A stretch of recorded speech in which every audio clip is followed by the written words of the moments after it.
I wouldn't trade place with anyone in the world because of the privilege of being here at the university in the capacity in which I'm in. And I just want you to know we'll continue to build a team of champions that will represent the University of Alabama in a first-class way and make each and every one of you proud with the University of Alabama.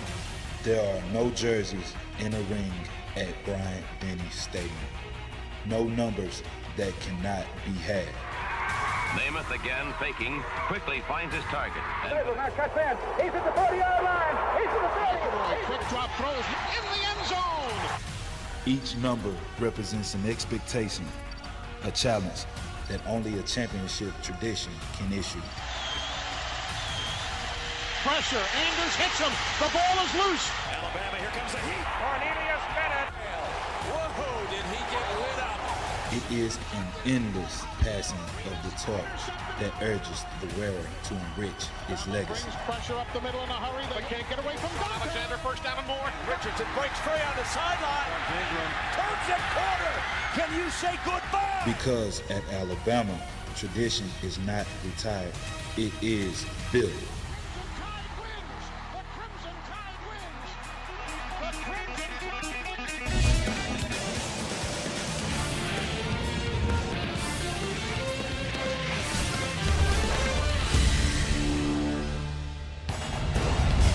From Bryant-Denny Stadium in Tuscaloosa, the undefeated and #1 ranked Alabama Crimson Tide gets set to play host to the Owls of Florida Atlantic.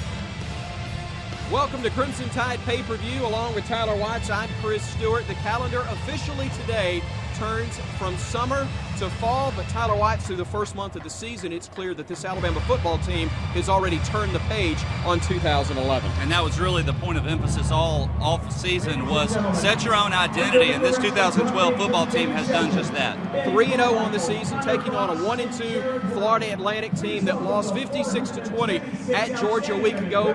Played the Dogs tough for a half, but their opponent, talking about Alabama, it's not Florida Atlantic, it's really themselves. That's really been the message all week long as well, is just you play to a standard of perfection. Have you accomplished that? The answer is no. Alabama will try to take one step closer today.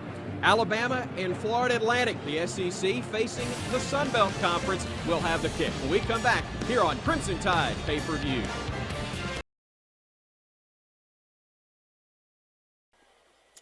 Absolutely gorgeous, sun-drenched afternoon. The first day of fall in Tuscaloosa, Alabama. The top-ranked Crimson Tide playing host to the Florida Atlantic Owls. Nick Saban, the head coach, of course, of the Crimson Tide in his 6th season in Tuscaloosa, 58-12 in 17 years as a head coach, 149 victories, 54 losses, and a tie. Of course, 3 BCS national championships, 2 of them coming in Tuscaloosa over the last 3 years, 4 conference titles during his coaching tenure as well. And Tyler Watts, A.J. McCarron, a signal caller who has been outstanding. He's done a pretty good job himself thus far in his career. Not bad to start off with the national championship in his sophomore season. Not bad at all. The most valuable player in that championship game, Tyler, a year ago against LSU. The game was pretty much put in his hands. Boy, he certainly responded well, but it's a new role, leadership role, and a gentleman who knows a little bit about leadership, championships. He's covered a few. He is our Cook's Pest Control sideline reporter for today. We welcome in Tom Roberts. Perfect day for football, a little warm. Fall might have started about 6 hours ago, but it's 86 degrees, sunny. Ought to be a perfect day as the sun goes down behind the western stands. We'll be in shade, be a little cooler, guys. Thank you, Tom. And yeah, that's the good thing about being the home team, Tyler. You get the shade when you want it, and they will have it right. Have it right now as you take a look at the weather conditions. 86 degrees. The winds very light out of the north.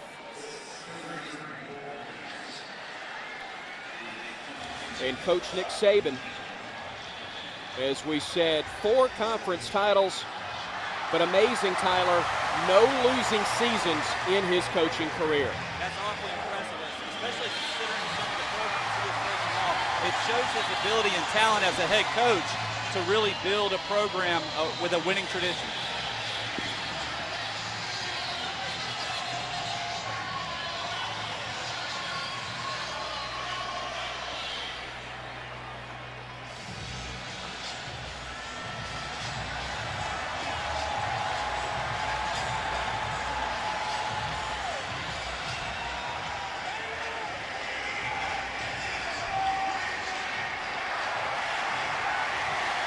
Carl Pelini in his first year as head coach of the Florida Atlantic Owls. Of course, the older brother of Bo Pelini, the head coach of Nebraska. In fact, he served on his staff the last 4 years there in Lincoln.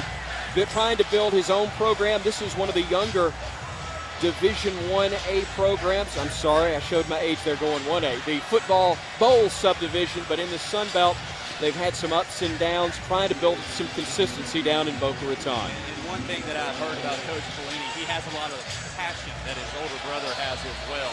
And he has been trying to instill that into this FAU team. Kicking things off will be Mitch Anderson, the redshirt junior, as Alabama has him in back. D. Milner, you saw there, as the kick will be fielded right at the goal line. Christian Jones out of Minor High School, returning that one to the 15. You don't see many or as many kick returns this year in college football because of the new rule where the kickoff has been moved up 5 yards. A lot more touchbacks as we see, once again, A.J. McCarron, who has been so impressive. 7 touchdown passes in the first 3 games this year. No other Alabama quarterback has thrown for that many to start a season. But he also has quite a stable of running backs, as our starters are brought to you by Regions Bank. With Regions Mobile Banking, you can bank anytime, anywhere, on any device. For an easier way to bank, make the switch to Regions today. Regions Bank, proud sponsor of the SEC. Rolling is McCarron. There is nowhere to go. He'll throw it actually behind the line of scrimmage to his tight end Michael Williams for his 4th catch of the year, but defended well by Trevon Coley for Florida Atlantic. As we do take a look at those starters, we mentioned brought to you by Regions, a veteran offensive unit across the front, one of the best in America. Absolutely, and they really make their presence known by dominating that line of scrimmage, and it's going to be very key for Alabama what they're able to do up front, establishing that running attack. Actually lose 3 yards on the pass play, and now we've got a flag that's come in, and this has been, again, very, very early, but not exactly the start that Alabama was looking for.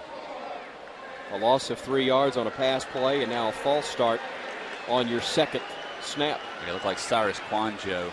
Could have been others along that offensive line, just kind of moved around a little bit, picked their hand up after they had already put it in the dirt. You can't do that, not the start Alabama was looking for. That offensive line, though, one of the most recognized and skilled groups in the country as they operate from the pistol formation. That is Eddie Lacy in the end zone. So 3rd and 18 from their own 7. Here's Lacy trying to get to the corner. They'll get a lot of that back as he bulls his way towards the 15-yard line. A gain of 9 on the carry. As we take a look at the defensive starters for Florida Atlantic. That 4-man front with Burton, Richardson, Reeser, and Glanton actually there in the secondary.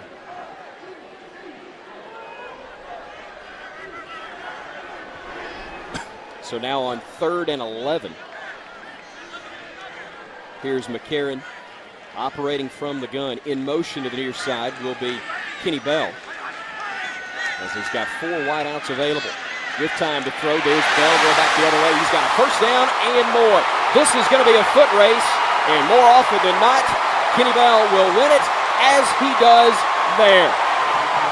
Touchdown, A.J. McCarron. Kenny Bell, 85 yards, and Bama is on the board first.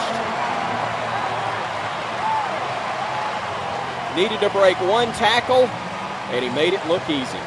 Well, coaches will always tell you it's not how you start, it's how you finish, right?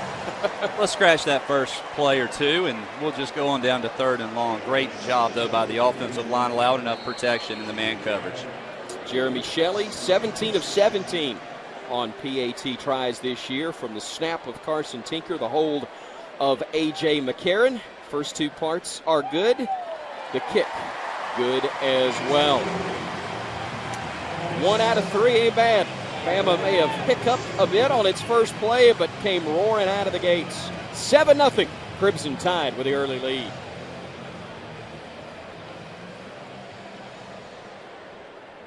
of the season. Well, and the key is finding a way to get your speed guys in open space. They motion across the formation. That tips off that it's man Christian Milstead, number 18, in coverage. Kind of slipped going across the middle of the field. That's what created the separation for Kenny Bell. So Bell, the speedster to say the least, who is a junior at 6'1", 180 out of Rayville, Louisiana. And while there's not a Julio Jones, there's not a Darius Hanks or a Marquise Mays who were the standouts from a year ago, this is a very deep, extremely talented wide receiver core that Alabama has. And talented is probably the key word. This is probably top to bottom the most talented unit that Alabama has had under Nick Saban. Now, that's not just my opinion. I hear a lot of people talking that way. Top to bottom, A.J. McCarron feels that he can throw to any of these receivers. 3 plays, you see the 85-yard drive, the touchdown strike going from A.J. McCarron. Kenny Bell only had to throw it about 10 yards. Kenny did the rest, taking that one down the sideline to give Alabama the 7-0 lead. Coach Saban's new offensive coordinator this year, Doug Nussmeier, no stranger to running high-powered offenses. That one he had in 2011 at the University of Washington was the second best in Huskies history. The only one that was better was that 1991 team that won the national championship. The Owls coming right back as Dijon Smith on the return will get it across the 20, and the Owls will have it 1st and 10 from the 22-yard line. Their quarterback is Graham Wilbert. He is a redshirt senior at 6'6", 225 pounds. He's thrown 4 touchdowns thus far on the year. He has split a little bit of time at quarterback with Stephen Curtis, who was not available for today's game. His right foot was in a boot, did not dress for this one, so Nick Bracewell is listed as a backup. He has never taken a snap in a Division I football game as they run the spread, and they run it right up the gut, and that is part of the spread offense that's so misleading, Tyler, is that the automatic thought is that it's one where you strictly go through the air. Yeah. A lot of teams like to run from the spread as we see the Owls hurry up to the line of scrimmage. When you think spread, you think run and shoot, like what Houston used to do with Andre Ware, and that's not the case at all. Florida showed that several years ago that it can be a potent running attack as well. 2nd and 4 from the 28 after that 6-yard pickup. Quick look at Kirby Smart, defensive coordinator for the Crimson Tide, as they will hand it off again and getting close to the first down mark, but then getting stood up is Damian Fortner. Has 27 carries with a touchdown. You take again a look at the region's starting lineups for the Owls. Their offensive front trying to open up some holes. And again, in that first half against Georgia, they played the Dogs very tough. It was a 14-14 ball game before Georgia ultimately pulled away 56-20. So the ability to adjust to this type of hurry-up offense, a different look from what you normally see, can be a factor, especially early on. It can be, but Georgia, once they made that adjustment, they only allowed 1 scoring touchdown for FAU. Working from the Wildcat now on 3rd and a yard. And I believe they took too much time. Play clock did indeed hit 0. So delay of game is the call against the offense, and there is a huge difference in 3rd and 6 and 3rd and a yard, Tyler, against any defense, but especially this Alabama unit, which leads the SEC and is 3rd best in the country. And these are the exact type of situations that the Alabama defense wants to get you in. A 3rd and long, force you to throw the ball. That way they can substitute those nickel and dime packages and apply pressure. They will put Wilbert back in at quarterback with Fortner, the single setback alongside. They've got to get right to the 32-yard line to keep the drive going. Wilbert with some time, but now has to tuck it. He will run, and he will have very little success. Alabama defense swarming to him. Jesse Williams, the big nose guard from Australia, 6'4", 320, and a senior. And Tyler, you won't see the nose guard ordinarily in a Nick Saban defense have huge numbers, but this guy with his strength and his quickness brings a little bit different dimension from what we've seen in the middle of that defensive front. And just a year ago, he was a defensive tackle because of numbers, had to shift down to that nose guard position. So he's going to stay in on third down passing scenarios. And you're right, he uses those quick feet. We talked about it in years past, 320 plus, but has as quick a feet as any defensive lineman we've seen. Kelly to punt. Christian Jones waiting on this one, back around his 25. He will make the catch, and he's got some room with the near side. Has to win a foot race to the corner, gets a great block, and then runs out of bounds just shy of the 40-yard line. A 53-yard punt, a 14-yard return as we look at what Alabama did on its first drive. Lost 3 yards on the first play, had a false start, nice little run, and then the touchdown strike for 85 yards. Yeah, not a bad way to start it out there. And Kenny Bell in space, as you mentioned earlier, Chris, that's a deadly combination because there's not too many people in the country that are going to have an opportunity to run him down, even if they do have an angle. A couple of wideouts in formation, this time for McCarron. He will have Amari Cooper to the top of your picture. That will be Kevin Norwood to the bottom of your screen with Eddie Lacy as the single setback on 1st and 10 from the 38-yard line. 2 tight end look. Lacy right up the gut. Big yardage before there's even contact made, and then he pulls his way across the 45 to about the 46-yard line. Take 9 yards on the ground, first down every time. And Cyrus Quanjo from that left tackle position just pulled around and absolutely pancaked a linebacker. You're not going to see it in your screen. Right there is where it occurred, though. Not too many times you see an offensive tackle being pulled, and it's normally a guard, but that time Quanjo doing a great job. So on second and really less than a yard, Bama will operate from the pistol. See McCarron bringing the ball, bringing his team to the line of scrimmage. And now, with 5 on the play clock, go on that little underhand feed to Lacy. There's the spin move that people talked about his first couple of years. But that was when he was behind guys by the name of Ingram and Richardson. Now, I won't say he's the focal point of the offense, but clearly the main guy in the backfield. Well, he's the first one to step out there on the field. And this is a spin move that we haven't seen a whole lot this year as he's been battling injuries sustained in the preseason camp. But he's just now appears to be getting back in true form. 3 carries, 23 yards already for Lacy as he will check out. T.J. Yeldon, the talented freshman, will check in. They will swing it out near side. Williams had it go in and out of his hands. Tyler, he tried to turn upfield before he was able to bring it in. And ball thrown just a little bit behind him, but 9 out of 10 times that's one that Williams is going to have an opportunity and normally will pull in. Just a little out route, going about 8 yards and swing it out. You see it thrown a little bit behind him. You're right. I say he tried to turn. Actually, you could tell from the replay he had no choice but to turn because, as you said, the ball to the inside shoulder. So now 2nd and 10 for Alabama, working from the 47 of Florida Atlantic, almost to the midway point of this first quarter on a gorgeous afternoon here in Tuscaloosa. Yeldon will take the handoff.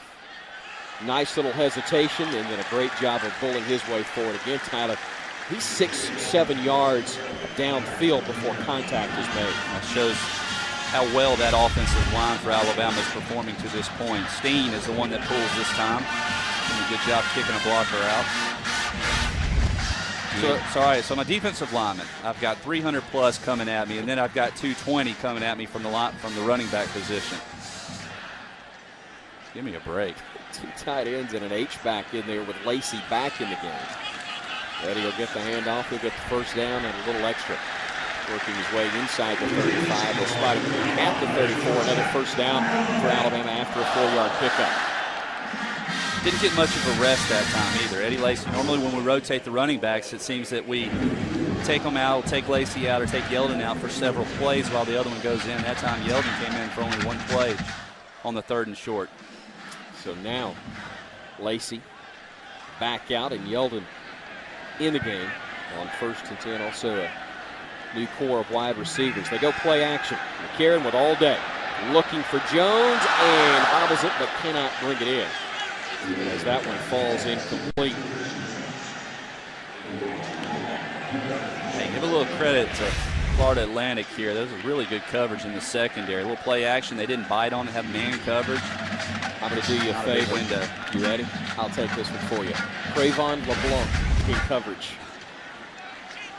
I wasn't gonna do that to you. Do you think I would butcher it? Is that what you're insinuating? I took French. I was going to butcher it for you, was my point. Here's Yeldon slicing his way through the Florida Atlantic defense, and he will get to the 27. It'll be third down and about 3 from there. Tyler, he's got great power, but I love his vision and his patience as well. And I think that was really crucial for him to come in as an early enrollee and go through the spring camp and get an opportunity to get his feet on the ground and learn the speed of this game, learn how to communicate and operate behind this offensive line, because those are things that can take time for a running back to be able to develop. Lacey back in the game on third about 3. He'll try to bounce it to the outside, and then cuts it up. He's got another first down, and that'll allow Alabama to get to the 20-yard line as Brent Harstad, strong safety, came up and made the stop. Alabama now in the red zone, where they have been very, very good this year. Bama 12 for 12 in red zone trips. They have scored touchdowns in 11 of their 12 and 1 tackle away from making it 12 of 13. As you see Lacey get pulled down right at the 10-yard line. Bama kicked 1 field goal against Michigan inside the 20. But since that opener, Bama 8 for 8 scoring TDs when they get inside the 20-yard line, including an amazing 6 of 6 against Arkansas a week ago. That is impressive. And when you can run the football, though, you can do a lot of things when you get inside the red zone. See the yardage dominated by Alabama. 7-0 Crimson Tide lead, trying to add to it here as you've got Yeldon in the game. Play action again. Thought about finding Kelly Johnson, and then pass thrown a bit behind him, but Karen felt like there was nowhere else to put the ball right there. He and Kelly a little bit of miscommunication I think there. Kelly Johnson also got a little confused about where the sideline was. And a couple weeks ago, this probably would have been Jalston Fowler coming out of the backfield. But normally a fullback won't turn it upfield until he hits just outside the numbers. Kelly that time turned it up a little quicker than that. I think that's what A.J. was saying. You don't have to turn it up so quick. Johnson, the 6'3 senior out of Charlotte, North Carolina. As the Tide works on 2nd and goal from right at the 10-yard line. Barrett Jones, the center, with the shotgun snap. And Yeldon just moving the pile inside the 5 to about the 4-yard line. Bama has struggled a bit on first down so far, but they've had great gains on 2nd down in their first 2 series. Seems like on 2nd down, though, they're doing more downhill running. Just right at FAU, getting right at them. Seeing a lot of pulling also right now. Trying to get those big bodies out front, create those seams. Lacey back in the game. Christian Jones to the near side as you got Amari Cooper in the slot with DeAndre White and Kenny Bell to the top of your picture. So McCarron looking, plenty of time. Throws it across the middle, and did he get the feet down? Yes, touchdown. DeAndre White, an acrobatic catch. The beautiful throw from McCarron, and Alabama extends its lead to 13-0. Well, and you got tall receivers. It's easy to throw the ball high. McCarron doesn't get the initial look that he wants. Has to buy himself a little bit of time, but great protection by that offensive line. You see the high throw. Concentration by White. Did he? Boy, it sure looked like it. They will review it. Not surprising that they will take another look, but what a grab on the part of DeAndre White, the 6', 185-pound sophomore. If that play stands, it'll be his 4th catch, his 2nd for a touchdown this year.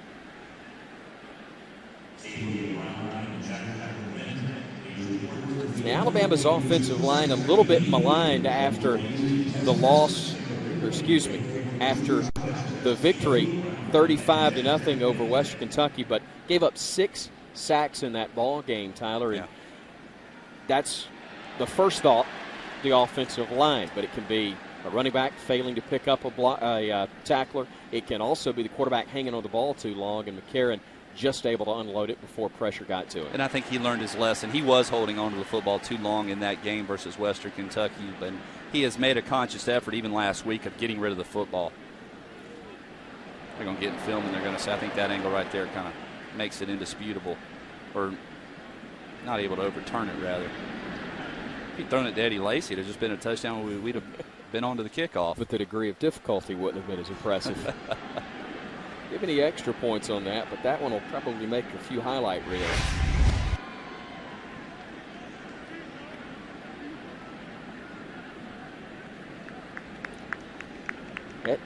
certainly looked like a lot more than a 4-yard touchdown strike with all the movement and, again, the degree of difficulty, but the line of scrimmage was the 4. And on 2nd and goal, it looked as though Bama was able to get the touchdown, but still being discussed in the booth. Our lead official today is Ken Williamson. The replay official is John Bible. And who's going to argue with the Bible down south? So the call does indeed stand, as we will once again see Jeremy Shelley come on, try the extra point. Made his 18th in as many tries after the first Bama touchdown. Trying to make it a 14-0 ball game, and keeps it inside the upright on the left side, and the lead does indeed go to 14. So midway through this first quarter of action, Alabama, an impressive start. A 14-0 lead over the Owls of Florida Atlantic here on Crimson Tide pay-per-view. Headline reporter Tom Roberts, I'm Chris Stewart. Glad to have you with us as Alabama head coach Nick Saban has seen his team come out and start very quickly. They've done the job on defense, 2 for 2 with touchdowns. Offensively, a couple of touchdown passes, one of 85 yards from A.J. McCarron to Kenny Bell, and then the 4-yard score just moments ago to Bama's DeAndre White. Again, McCarron on the throwing end of that strike. Hard to find many flaws, if any, so far from this Alabama team. Well, you still have the penalty that we can talk about. So sure. That just bring you back down to earth right now. That was an issue for Coach Saban last week. Even in a 52-0 win over Arkansas in Fayetteville, he didn't feel like the game was played perfectly. They did start a little slow in that game, had too many penalties for his liking. That is definitely something they wanted to cut down on this week. And I would even go back and say, even versus Western Kentucky, they started a little slow on the offensive side, but were aided by turnovers, and that's really what built up that big lead. But you're right, going back to today, they look much crisper on the offensive side, running and throwing the football, able to overcome those early penalties. And if you have a 5-yard penalty, that's fine if it happens on first down. It's when it happens on the 2nd and 3rd that it really does hurt you.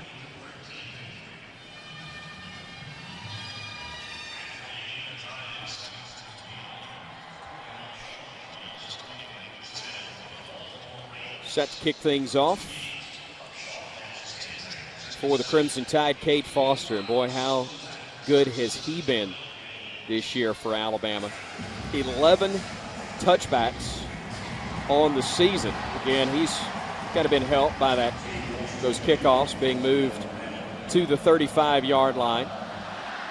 But he has just improved his consistency as well, as this one will stay in the end zone, make it the 12th touchback of the year for Foster and Alabama. As we take a look at the scoring drive for Alabama, Eddie Lacy with a nice 3rd down pickup there, and then worked it on the ground pretty methodically, but into the end zone for the touchdown play here. That was another impressive drive. I think methodical is the right word. 6, 7, 8 yards at a time. So here comes Florida Atlantic. Operating from the pistol again is Graham Wilbert, the quarterback. Good success on first down, but not able to do much after that on their first drive. They're going to look deep here, though, and had a man and thought we might have a flag come in as Dion Blue got tangled up with the Florida Atlantic wide receiver across the way, but ruled to be incidental contact as he got tangled up over there with William Dukes, the wideout. Yes. And that's about the only part of the field that's still in the sunlight. You wonder if the glare, perhaps, off the stadium or directly from the sun may have not allowed him to make the adjustment. Play action.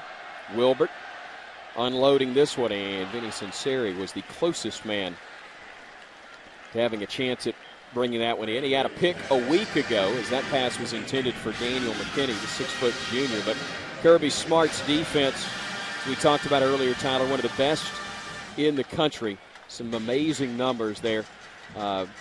Leading the SEC, allowing just 1 rushing touchdown and 1 passing touchdown this season. Of course, Michigan picking up both of those in the opener, but the Tide had no problem in getting that win over the Wolverines, 41-14 in the Cowboys Classic to start the season. 3rd down and 10. Put it in the belly of the running back and stood up and brought down Xavier Dixon with his 4th tackle of the year from the jack linebacker position on Damian Foster. And when you get in 3rd and long against the Bama defense, it is basically like throwing a raw steak to a lion. Jeffrey Pagan also in there checking in on 3rd down. Another young player that has a promising future here at Alabama. And a guy, too, Tyler, that played a little bit last year in spot duty, but a much bigger role this year. But the experience gained a season ago clearly helping him early here. Absolutely. The rugby-style kick, trying to keep it away. And, boy, this one booming, sending Jones back inside the 20. Trying to make some people miss. But finally, the pursuit of the Florida Atlantic secondary will catch up. They say they've got the football, but no signal as of yet. The officials discuss it, and it is indeed Florida Atlantic football. Jones fumbling the return, and I thought he might have problems on the catch, but it was trying to fight for extra yardage that resulted in the ball coming loose. See if we can pick up exactly. Yeah, it did come loose and stayed No right question. there in bounds.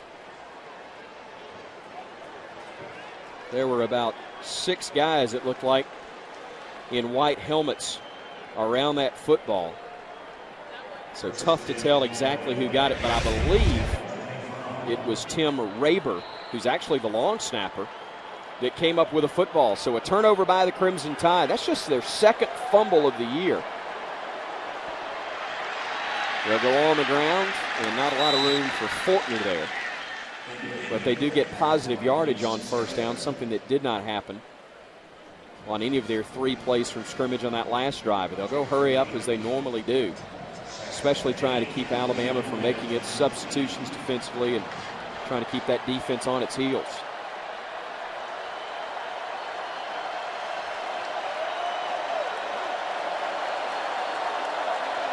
Well, if you were concerned about the crowd not being in the game, they just woke up. 2nd and 8. As Wilbert works from the gun, looking, throwing, and that is incomplete. He was trying to connect with Brian Hankerson, the 5th-year senior who has 9 catches on the year, 2nd most on the roster, but it falls incomplete. So now on 3rd and long, Alabama will indeed make some substitutions. Good play by Ballou, sticking his arm in there, knocking the receiver's hands down. Quentin Dial out of Clay Chalkball High School will check in for the Crimson Tide along that defensive front.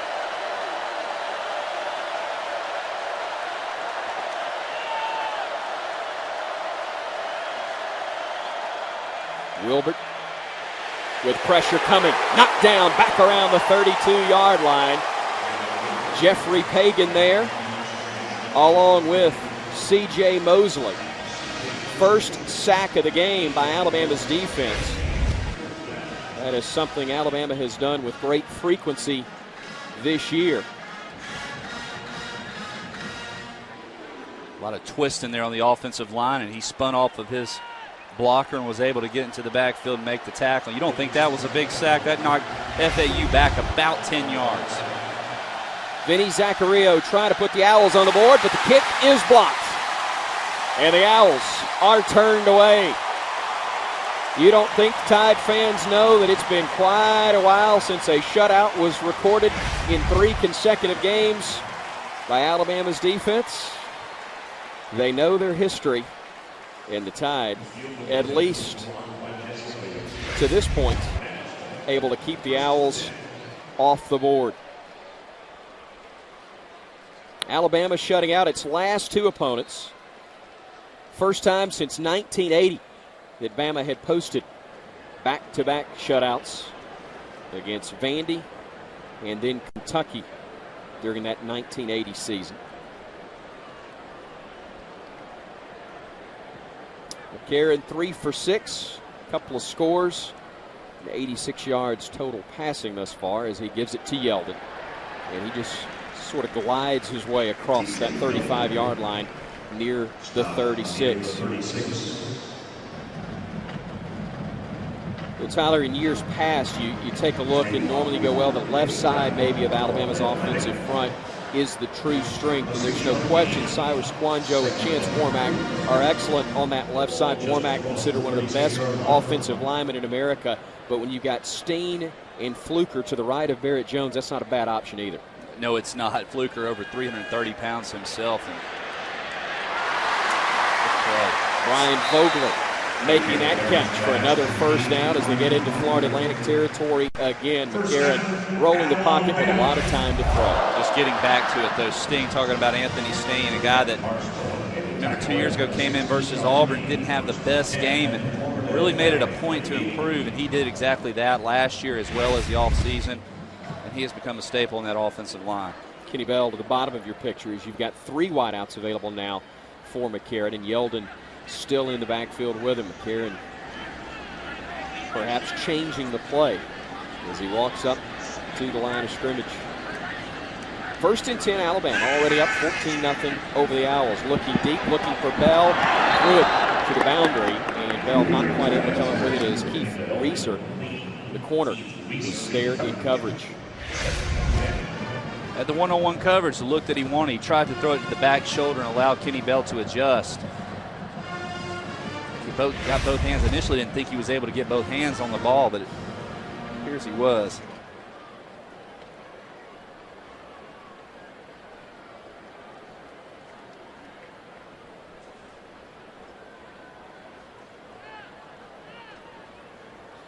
Second and 10 for the Crimson Tide. They go back to Yeldon. What a nice cutback ball on the turf, though. There's a scramble for it. And let's see who's come up with it. Coming into this ball game, Alabama had only put the ball on the turf 3 times all year with 1 fumble loss. They have fumbled it twice now here in this game, having lost 1 of them.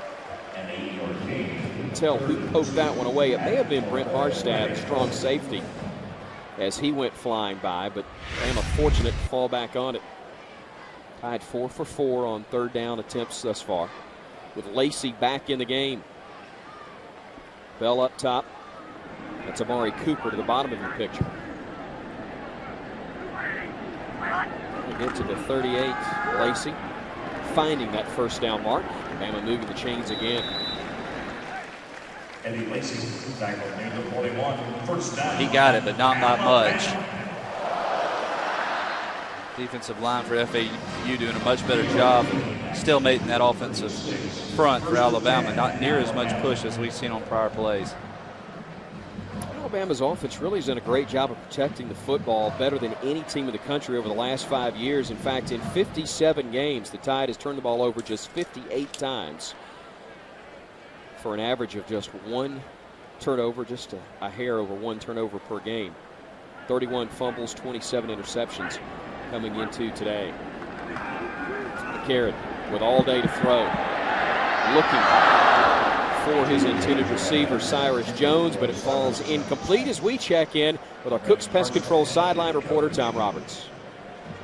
The offense appears to be going for another touchdown. Defense just not going to let the Owls score. It was actually the sack on 3rd down that kept Florida Atlantic off the board, and then a bad snap on the field goal. It was a very low kick from way, way out. So Bama blocked it, and still the goose egg for Florida Atlantic.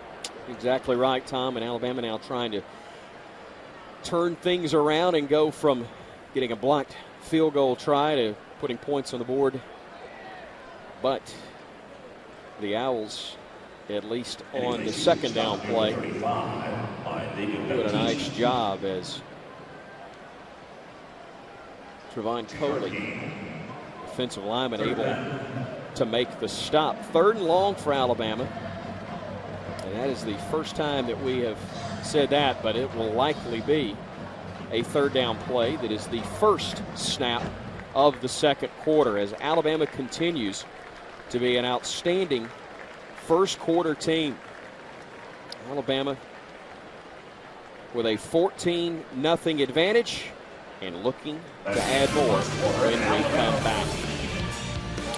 Bama looking like the #1 team in America. We'll be back with 2nd quarter action right after this here on Crimson Day in Tuscaloosa, Alabama. Welcome back to Bryant-Denny Stadium here on Crimson Tide Pay-Per-View. I'm Chris Stewart along with Tyler Watts. Tom Roberts roaming the sidelines with our Cook's Pest Control sideline reports. 14-0. Top-ranked Alabama with the lead, but faced with 3rd and long from the Owls' 35-yard line. A.J. McCarron, the quarterback, with time to throw, looking, and that's going to be batted away on a nice play in coverage by the Owls. It looked like Jeremy McKnight, the free safety, came over at the last minute, knocked that one away from Kenny Bell.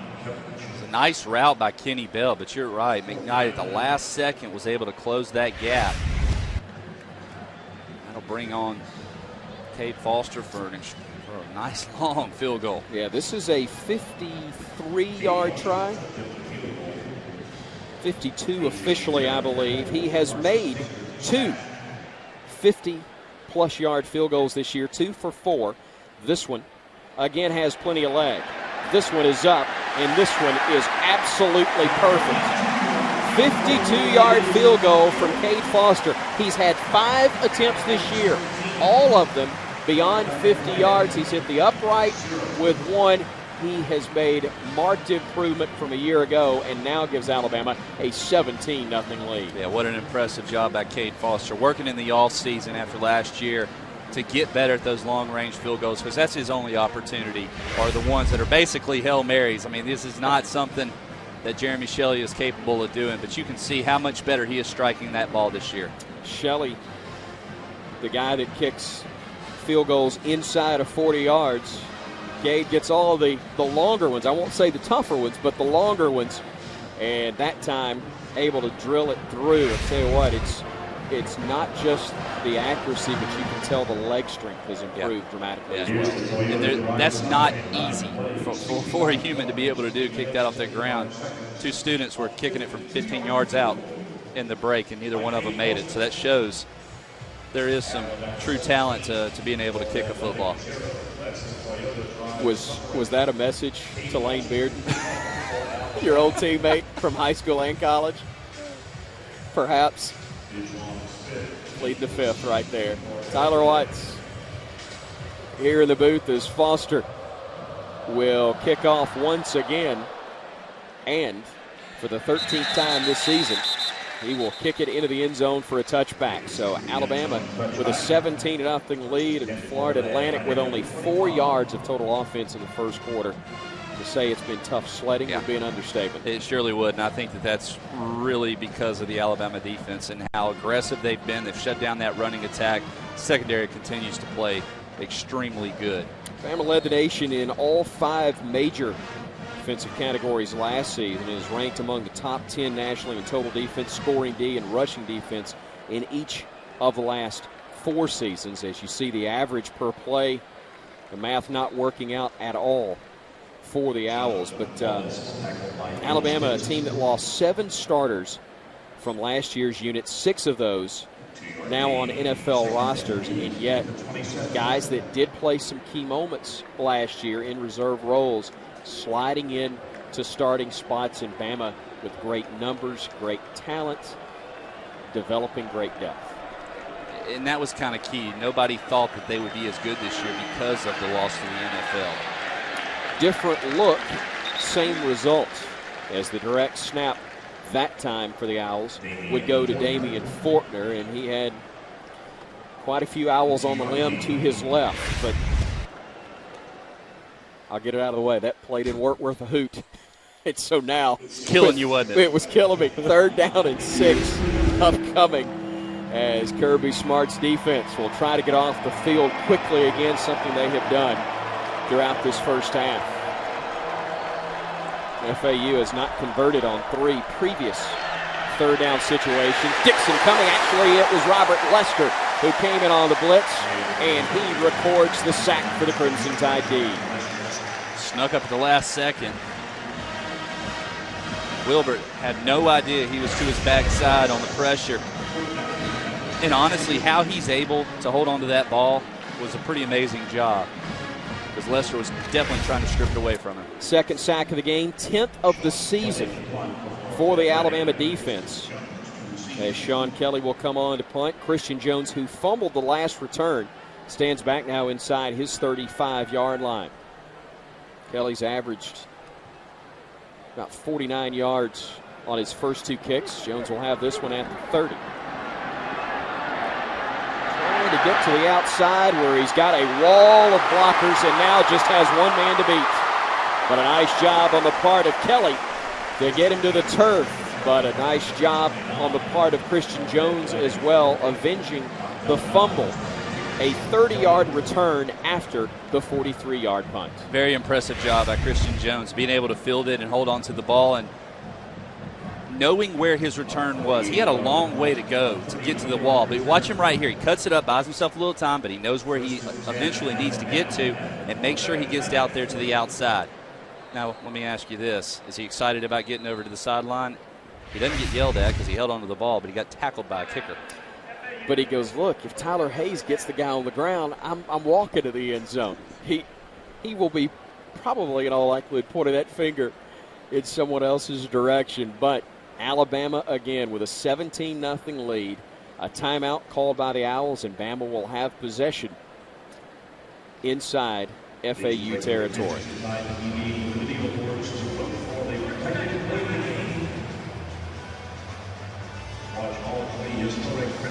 2 things to look for in this ball game coming in, Tyler.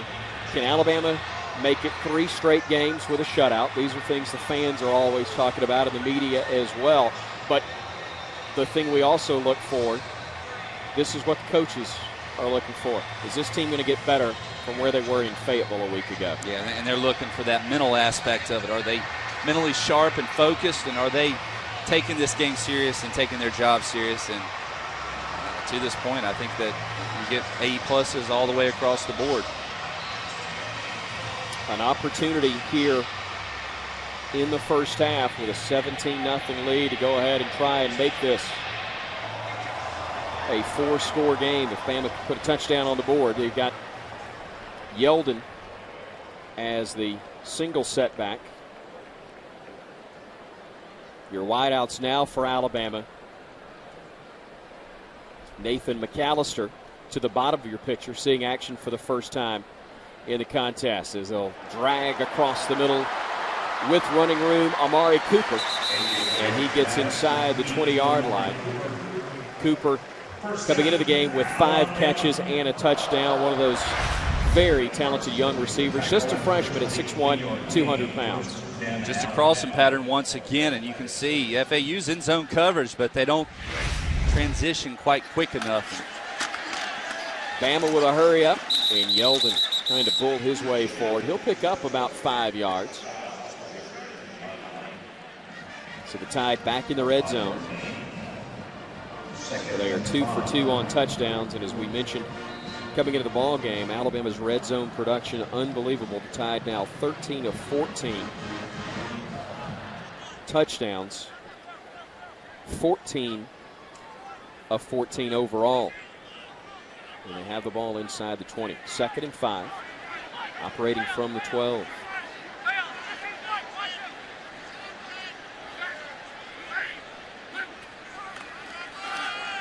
Yeldon ran over one man, but he held on for dear life. That was Brent Harstad, the strong safety, whose name we've called quite a bit in this first half.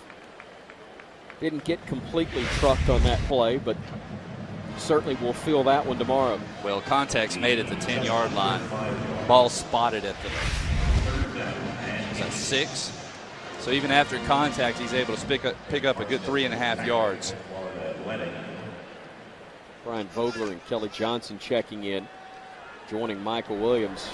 So an extra tight end and an H-back as well. See Johnson there in the backfield. Eddie Lacy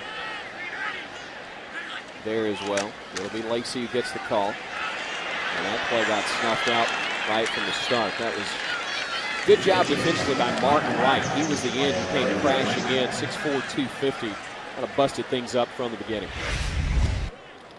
And there have been several occasions this year where pressure up the middle just couldn't quite hit that line of scrimmage as quickly as we needed to before defenders are able to shut it down, as you mentioned, Chris.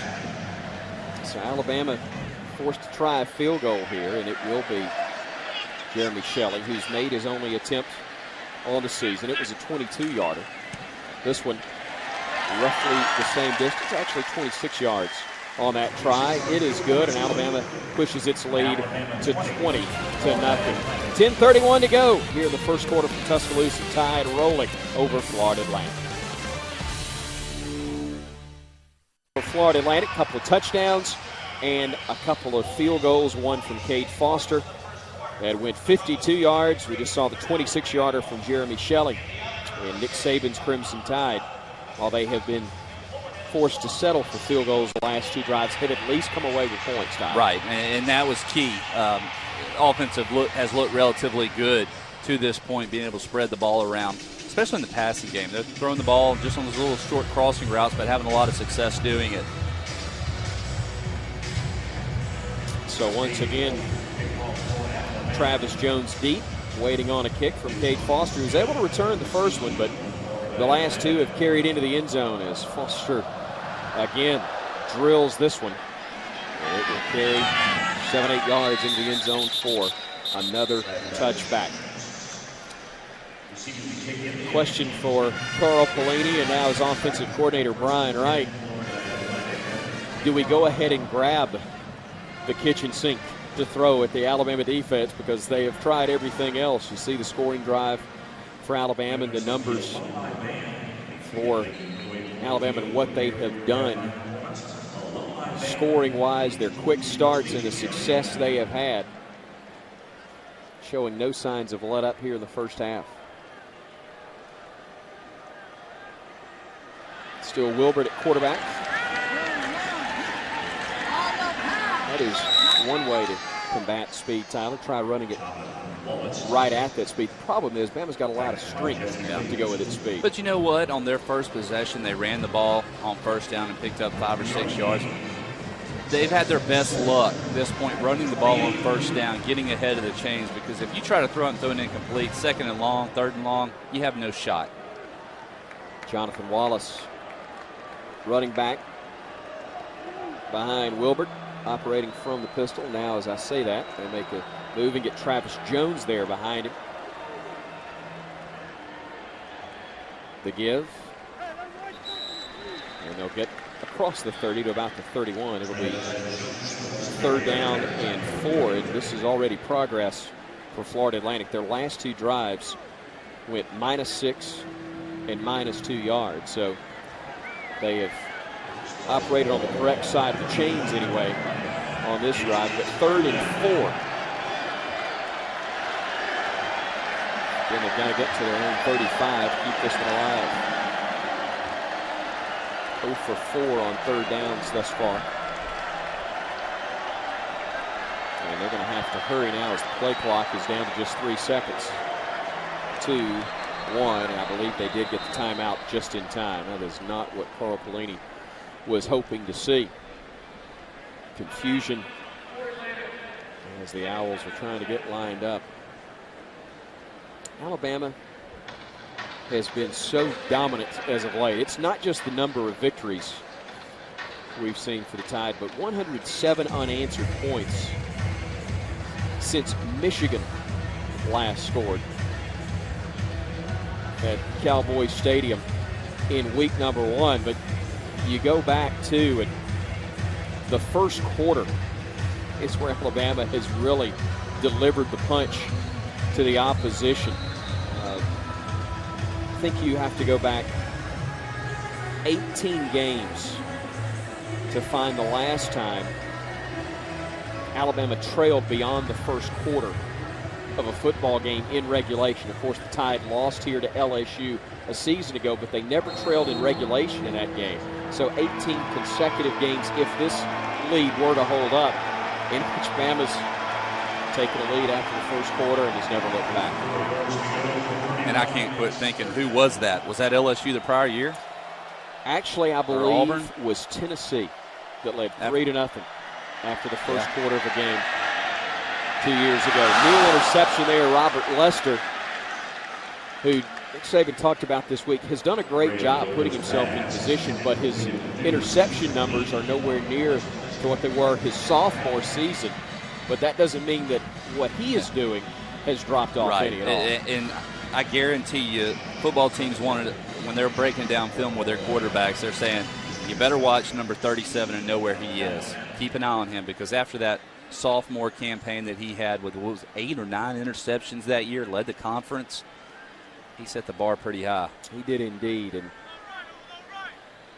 try to steer clear of number 37. But also try to steer clear of D. Milner as well after Michigan threw right at him a good bit of the first half with no success.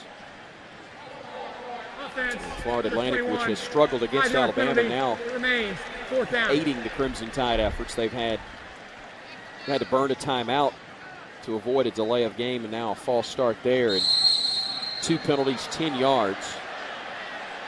As we once again see Sean Kelly come on to punt. He's been busy, 3 punts, but averaged almost 51 yards on those 3 kicks. Again, it'll be Christian Jones to return this one. Low line drive that Jones will field on a hop. Didn't get to the edge this time, ran it up the gut and gets across the 40 to about the 42. Again, excellent starting field position for Alabama, already holding a 20-0 lead. 43 yards on the punt, a 12-yard return from Jones, and I think there was so much surprise in him fumbling the football in that first quarter, Tyler, because he really came onto the scene in the minds of Alabama fans in the national championship game against LSU last year. That was a game where Marquise Mays went down with a hamstring injury on the great return that he had, and unfortunately was lost for the remainder of that game. And while Jones didn't break any long runs in a punt return situation, in the pressure of that contest, a first-year freshman fielded every kick cleanly. Obviously, so big in a game as tight as that one was through the first 3 quarters of the game. And that's the key. I mean, it was another field goal type contest where one turnover here, LSU gets points on the board. Of course, they had not crossed midfield at the time. And although all he did, I believe, on the first and second punt returns was simply call a fair catch. You're right, the pressure involved. And then finally he got a little comfortable and returned it and got some yardage and returned some more. And here he has worked himself into a nice job for Alabama. But he's done a good job, like on that play right there. He picked up an extra 12 yards for Alabama. Guy with great speed, but very sure-handed as well.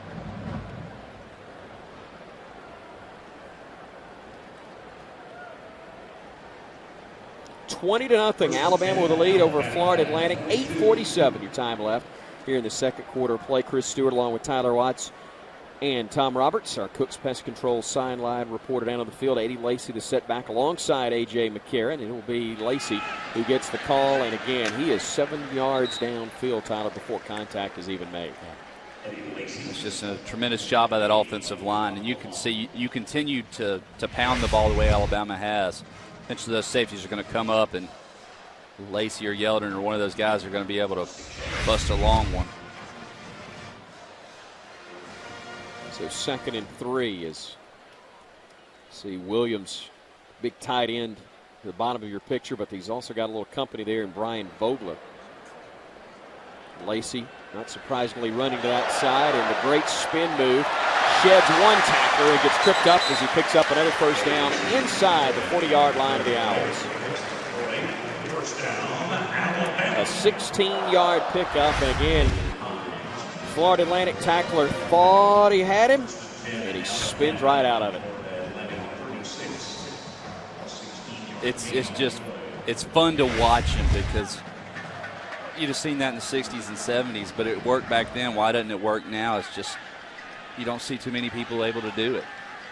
Jeremy McKnight, I believe, is the young man that grabbed at air that had been occupied by number 42. Again, Lacy with a carry. Tried to spin there, but had a pretty good hold around the legs at that point. Still, Tyler, you see 2 or 3 yards. And the way this one has gone as of late, that's considered a successful play defensively by FAU. Yeah, it is. And they're just slowing the bleeding is all they're able to do really at this point. Committing everybody up the line of scrimmage. You can see the safeties really coming up trying to help out. Lacy with a dozen carries and averaging 6.5 yards per rush coming in He was averaging almost 4.5 per carry, so improving his numbers as D. Hart has checked in for the first time for Alabama. McCarron all day to throw, has his man Williams across the middle. And he will have another Crimson Tide first down. They'll give us forward progress to the 18 of the Owls. And Doug Nussmeier mixing up his play calling after just pounding it right at the FAU defense. They mix in the pass across the middle of the big tight end. Good read here by A.J. McCarron. They had D. Hart on a little wheel route down the sideline, but he was well covered, so he checks off and goes across the middle where the void of the defense is, and another nice first down. A couple of grabs in this game for Williams, his 4th and 5th catches of the season. Hart, the running back, has 16 carries on the year. That was the 10th Alabama first down. Florida Atlantic has not picked one up yet. Hart, a little guy, Tyler, at just 5'9", 190. The redshirt freshman, though, incredibly strong, and they're not afraid to run in between the tackles. And that's the thing, looking at him, you wouldn't think that he's a guy that would be able to hold up, but see him lower his head and drive those legs. Guy coming off an ACL injury last year, wasn't able to participate. Great accolades out of Dr. Phillips High School down in Orlando. Again, was expected to play a role in Alabama's season last year before that ACL tear that Tyler mentioned, but coming back awfully strong. McCarron trying to swing it on the near side, and Johnson not quite able to make the catch in traffic, being defended on the near side by Darius Glant, the linebacker. He's done a pretty good job in coverage today. And again, Tyler trying to turn before he had the football in his hands. Wouldn't have been enough for the first down, but would have gotten him within a yard or two. And sets up a little bit more difficult of a 3rd and 5. McCarron 6 of 13 for 139 yards, but he's been the victim of a couple of drops as well. Of course, the 85-yard throw and catch and run with Kenny Bell providing a lot of that yardage. On 3rd down, looking back at the end zone, Jones cannot hang on to it as that one falls incomplete. Good job in coverage by Christian Milstead. Comes in when they go to the nickel package there, and he was with Jones step for step. FAU brought the blitz. You see AJ kind of float to his right, avoiding pressure. Not so sure Milstead actually had a hand in on that. So right at 30 yards from the near hash for Shelley, who made a 26-yarder on Bama's last drive. Snap, spike, kick. They are all perfect. And while the Owls have limited Alabama to field goals their last 3 possessions, Alabama now 5 for 5 when they've got the football, putting points on the board and extend that lead to 23-0.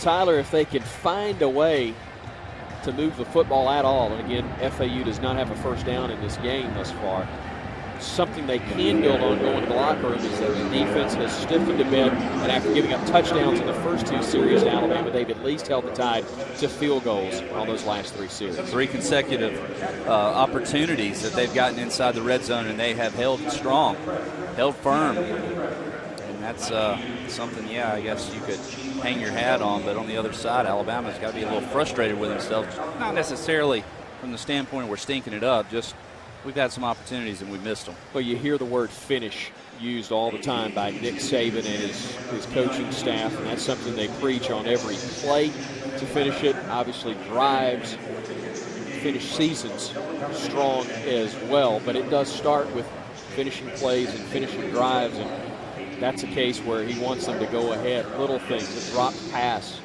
on 2nd down that would have allowed you to have 3rd and short rather than 3rd and long that can come back and get you. And the thing is, as good as the defense is, you're going to be fairly conservative and not go for it much on 4th down because points are always beneficial, and this defense is just not going to allow a lot.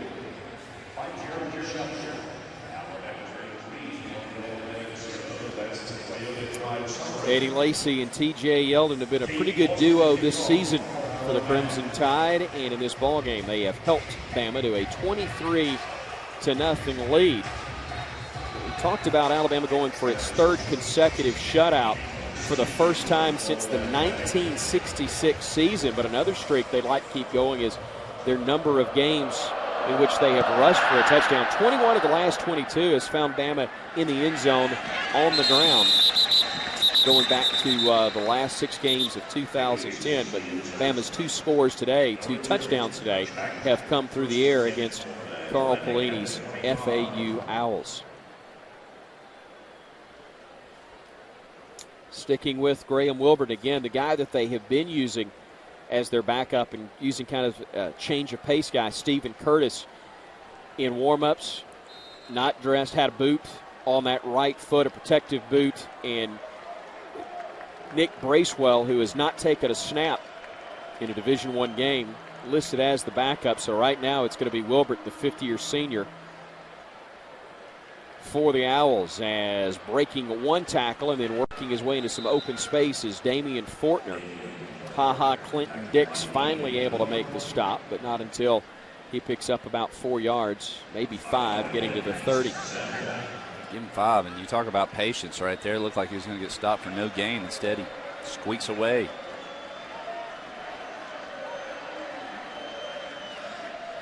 Five consecutive drives for Florida Atlantic have started on their own 25-yard line. Touchbacks, each of those, thanks to the toe of Cade Foster, but looking for their first down of the game, and I believe they just picked it up.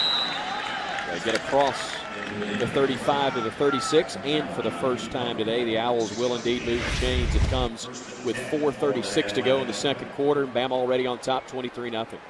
And really nothing fancy, just running right up the middle once again. A lot of patience, just kind of feeling pressure and getting away from it. Adrian Hubbard, another one of those second-year guys who made such a big step from last year. Role player to one of many stars. He is in pursuit of Wilbert, who dumps it off, and then a big hit leveled by Ed Stinson. 6'4" junior, who's leading the team right now, coming in with 4 tackles for loss. I believe his 10th tackle of the season. It's like a little bit of a confusion. He and C.J. Mosley were right there together. Ed Stinson, of course, dropped back in coverage from that 3-point stance. Still able to make the play. Bama officially listed as having a 3-man front. They bring that Jack linebacker and Xavier Dixon out, and it's basically a 4-man look as they go back on the ground again and then get stood up, but still a gain of about 3 or 4 yards. They'll spot him just shy of the 39. It'll be 3rd and long from there for the Owls. Clinton Dix, who had an interception a week ago. 6'1", 209, and a sophomore. Crimson Tide. First down mark at the 46 as Wilbert operates from the gun. Again, the Owls 0 for 5 on 3rd downs thus far. Some missed timing on that snap, but now they dump the cross. Almost intercepted. C.J. Mosley was there along with Quentin Dial, kind of clogging things up, and had no chance of completing that one, as Wilbert is now 0 for 5 passing on the day. They were trying to set up the screen, but it wouldn't have mattered. Yeah, exactly. Yeah, C.J. Mosley knew exactly what they were doing as well. That defensive front does such a good job of recognizing the screen, and they won't apply any more pressure than they have to, and will immediately start looking for those running backs coming out trying to find them. D. Hart now back to return this punt, standing at his own 20. Another booming kick from the foot of Sean Kelly, as Hart will let this one go out of bounds. And it does so right at the 5-yard line. So another great punt, 57 yards. He's got the average over 50 on 5 punts today. Kelly has been the highlight for Florida Atlantic. That's not what you're looking for if you're a Carl Pelini. You don't want that many opportunities for your punter. As Bama leads 23-0. And with 2:46 to go, a chance to go a little 2-minute right here. This is one of those in-game situations. While the score is not close, Nick Saban wants to see how his team is going to respond, because they could be in a much tighter game with this situation as the season moves on. Lacey the setback. Makes one man miss. Stays in bounds and then finds that first down marker. Connor, I thought initially he made a mistake, maybe staying in bounds, but he was going for that first down marker. He knew exactly where he wanted to get. He wanted to cross that 15-yard line, and the little stutter step allowed him to do that. Good job by Vogler. He didn't let off of his blocker. He just stayed on him, was able to push him down. And David Hines, the linebacker, is the one that thought he had a shot at Lacey, but Vogler able to stay with his block. Bama gets it out of the shadow of its own end zone anyway. A first down from the 16-yard line. Andrew White is going to get a block from Kenny Bell. He'll be brought down across the 20. That is something that gets overlooked. When I mentioned Julio Jones and Darius Hanks being among the marquee guys the last couple of years, you think about it in terms of what they do catching the ball, but two of the best blockers at the wide receiver position you'll find anywhere. They not only helped the running game, but helped each other, like what we just saw there on the little quick screen passes, of being able to spring these backs and wide receivers down the field. Swing it out in a hurry to White. Basically same play near side. Flag though on the play, and I think they're going to get Kenny Bell for a hold. Yeah, I'm not so sure that he'll get in trouble when they watch film on this one, because that looked like a pretty good block. Again, Ken Williamson, our referee. His crew hasn't been extremely busy in this first half.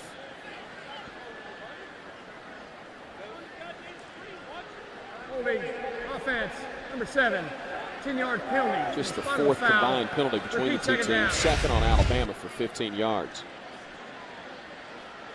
Kenny Bell right there extends his arms, though. And when the defender disengages and gets away, you kind of have to let go. So from the spot of the foul, that one comes back only to the 14-yard line. I mentioned the penalties. You see a combined 25 yards in yardage between the two squads as they go back on the ground to Lacey, and he continues to have success pulling his way across the 25. He'll be brought down, but not until he gets to the 27. Another Alabama first down with a minute 15 now to go in the half. And Bama's going to go hurry up right here as the clock will start after the ball is put in play. Anthony Steen a little banged up coming off the field, and Eric Quanjo will actually check in at the right guard position. Quanjo, the older brother of Bama's starting left tackle, Cyrus Quanjo. Karen looking across the middle. Catch is made by Cooper. First down and more. Cooper getting out of bounds as he hits the midfield stripe. It will be first and 10 Bama with 58 seconds remaining in this first half. Alabama will run this play a lot. Just cross the two inside receivers. Cause a lot of confusion with the linebackers, and you get speedy guys out there in the open field. You can make a lot of things happen. Freshman smart there, Tyler, getting the boundary, saving that timeout, stopping the clock after a 23-yard gain. As again, McCarron working from the gun.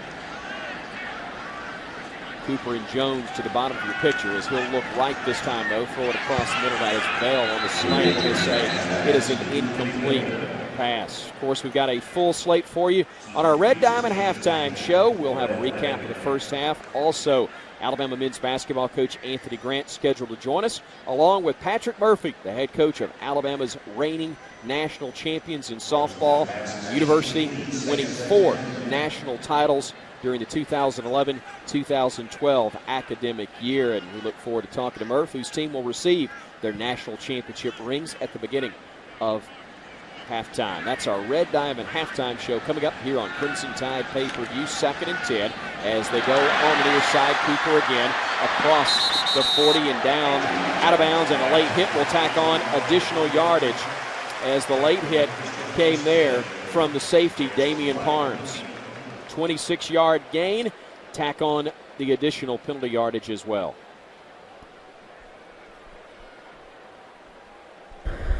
After the play was over, personal foul, defense number 17, 15-yard penalty. It's one of those you look later, Tyler, and the number of penalties don't always hurt you, but the timing of them can be lethal.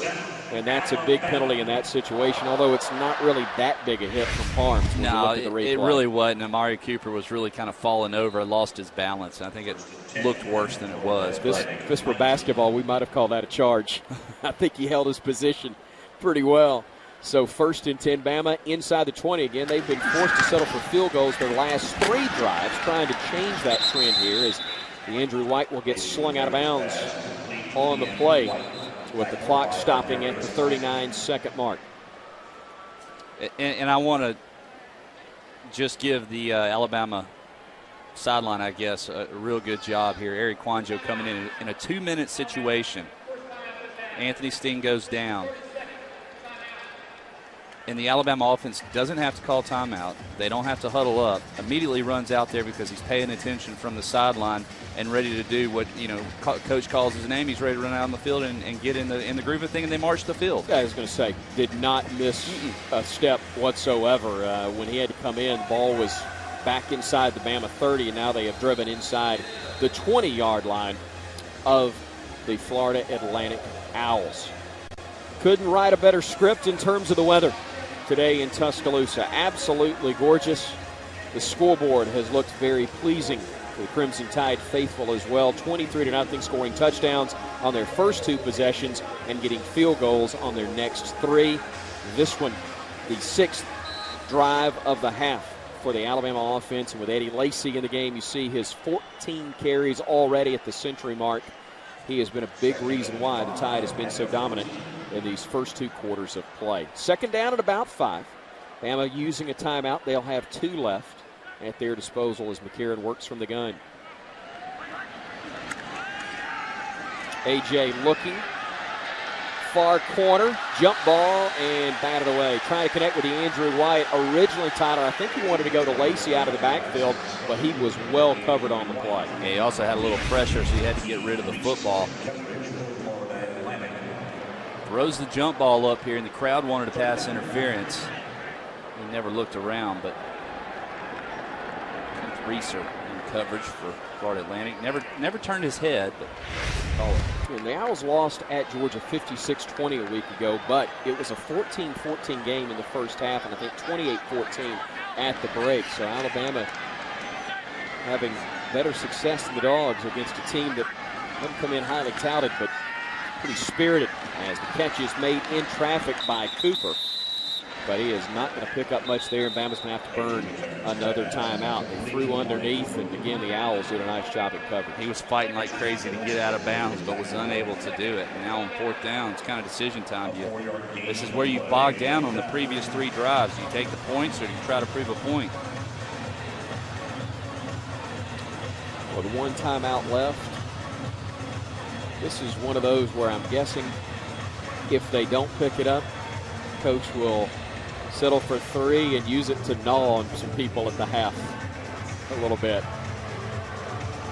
You see the Nick Saban era, obviously extremely successful through 5+ seasons in Tuscaloosa with the 100-yard rushers, such a big part of that. And another thing you see there, a lot of guys getting carries. And that's how you continue to recruit 4- and 5-star running backs, Tyler, is they know they're going to get on the field. Alabama has had 6 running backs touch the football this season. Jolston Fowler, who had been 3rd on the depth chart, lost due to injury. But, again, they haven't really missed a beat. And you see depth with great talent, a big reason why.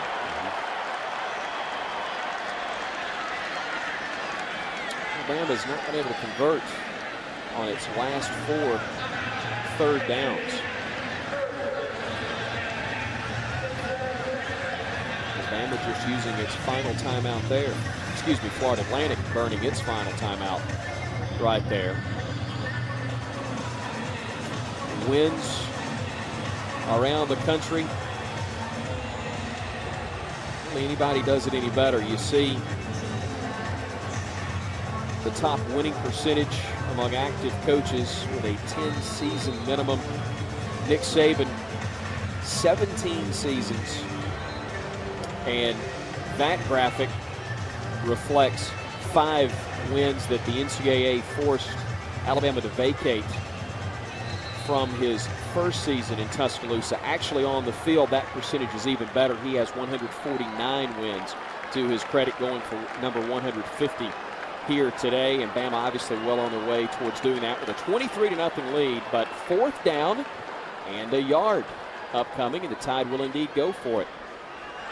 With Eddie Lacy getting the carry, getting hit at the line of scrimmage, but then pulling his way forward inside the 5. They'll spot him down there and stop the clock with 19 seconds to go. And you see how quickly Alabama's able to substitute off and onto the field without having to call a timeout or spike the ball. Taking a little longer than we'd like. 6 seconds already ticking off, and then they tried to go with the kill, just dropped it, picked it up. No words, just fine 22. Christian Jones with a catch. Not the way it was designed, but it turned out pretty well. Another Alabama touchdown. Savings around the 10. He's still frustrated with the fact that it took him so long to get lined up. You scored, but you didn't do it the right way. And we talked about it. Today's opponent is not Florida Atlantic. Today's opponent is an expectation level set by the Bama head coach, which I dare say is tougher than any opponent Alabama will face all season long. Shelley on to try another extra point.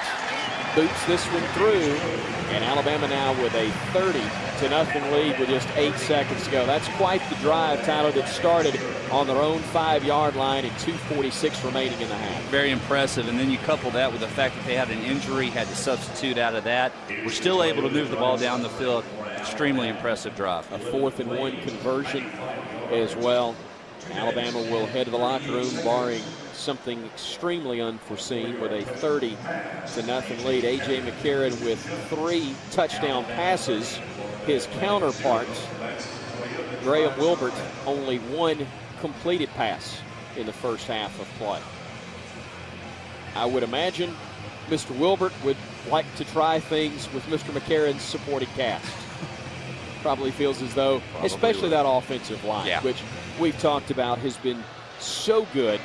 A deep, talented, experienced group, and Barrett Jones, a guy that does it all. Guy that won the Outland Trophy last year, moves to center, and was recognized for his countless service across the globe. As earlier this week, he was named to the 2012 Good Works team, handed out by Allstate and the American Football Coaches Association.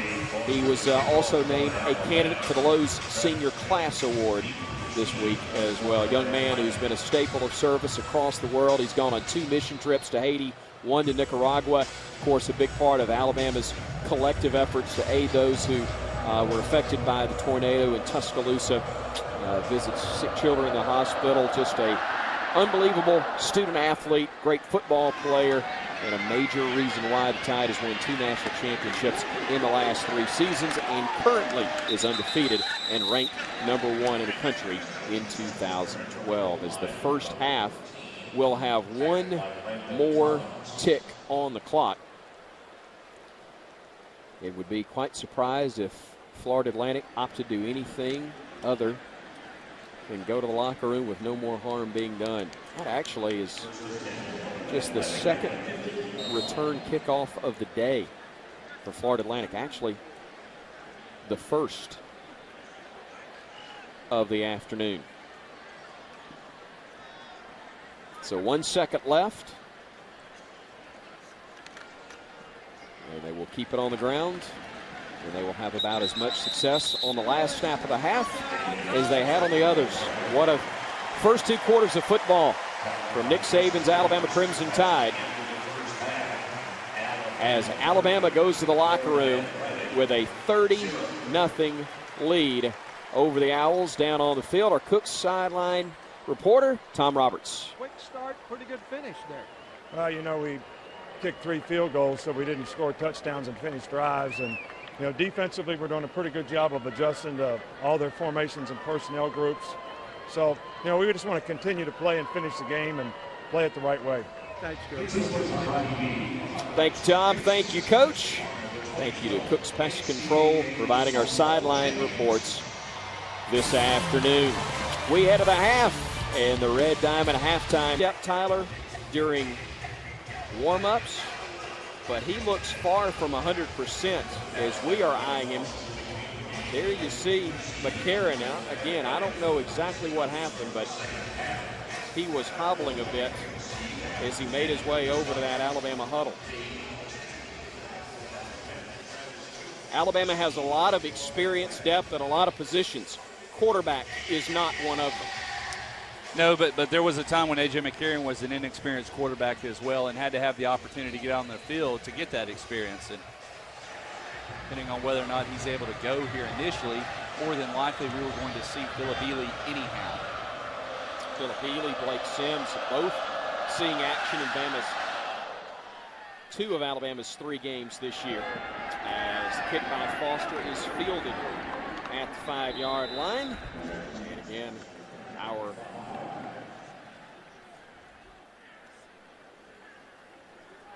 third quarter is indeed brought to you by Charter Business. Connect your business with triple play bundles from Charter Business and save over $50 a month.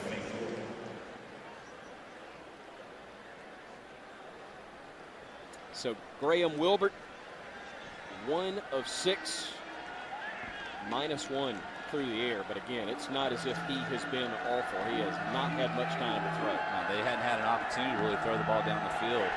Trey DePriest came clean, couldn't finish him off, but Crimson Tide able to record another sack is making that hit. Damian Square, 5th tackle of the year for the 6'3" senior. Priest pretty much comes free, but you see he doesn't give up on the play and is able to get back in on it. He's going to want credit for that half sack, and he deserves it. He is the one that spun Wilbert around to start things off.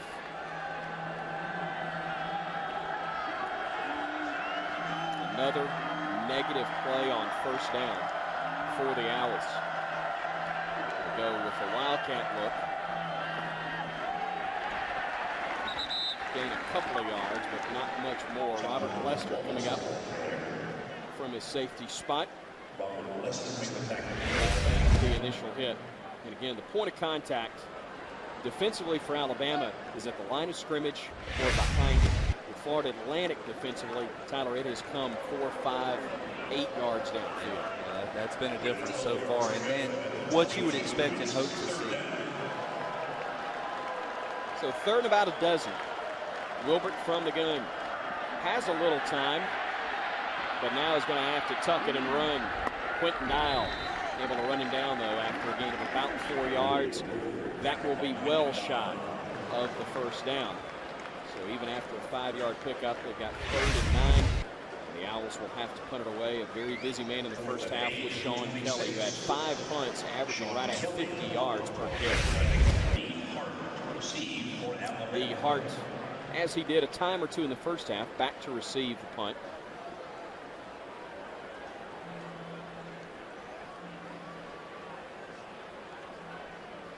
Kelly, the rugby-style approach, almost ran right in to Alabama's Tyler Hayes, but Hart will fill this one, and he has got a lot of running room, or he did, but sort of tripped as he crossed the 30. Still makes it to the 35. Good starting field position for Alabama. 56-yard punt, but a 15-yard return. Alabama setting up shop as the 3rd quarter is in its early stages.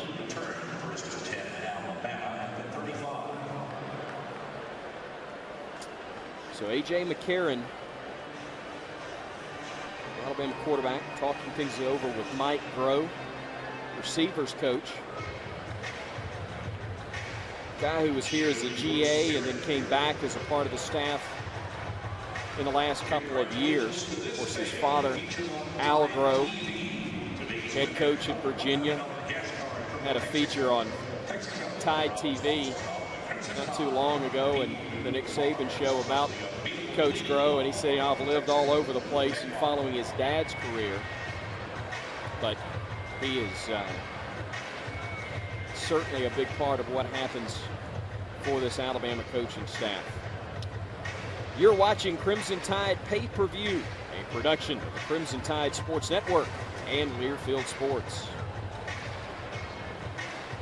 Along with Tyler Watts and our Cooks Pest Control sideline reporter Tom Roberts, I'm Chris Stewart. Glad to have you with us on what has been a gorgeous day. Shadows cover the stadium, heading towards evening here in Tuscaloosa. West Alabama, the home of the Crimson Tide, which has won 2 national titles over the last 3 years, and a great start to the 2012 campaign at 3-0. A very positive sign, Tyler, that A.J. McCarron is indeed coming out to start this first series of downs in the third quarter. And again, if you're just joining us, don't know what happened, but he was hobbling on the sideline. May have taken a misstep during halftime warm-ups, but we'll keep an eye on him. Looks fine on that drop, dumping it off to Michael Williams, the big tight end who had just 3 catches coming into the ball game, but already has 3 in this contest, over 20 yards on those 3 catches, as that one moves the chains. You know, and thinking back, I cannot remember the last time I saw a straight drop back from underneath center. I wonder if that play call was simply to see how stable that leg was.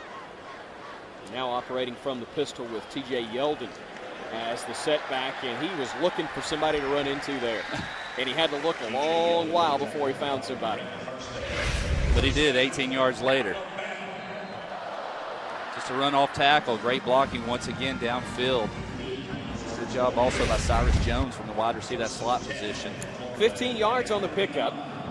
The Tide works once again into Florida Atlantic territory at the 39-yard line. 1st and 10. Yeldon the setback. Kelly Johnson in at the H-back. It's offset to the left side of the Alabama offensive line at the top of your picture. Play action from McCarron. Initially wanted to go to White, but he wasn't there. Now we'll go on the dump down to Williams, and still picks up about 3 yards. You see the poise and the patience. His freshman year, A.J. would have thrown that one for the goal line regardless of how many defenders may have been around number 2. Well, and he possibly could have hit DeAndre White on that post route. He might have had a step on it, but he didn't force the issue. Didn't want to throw an interception, so he checks it down.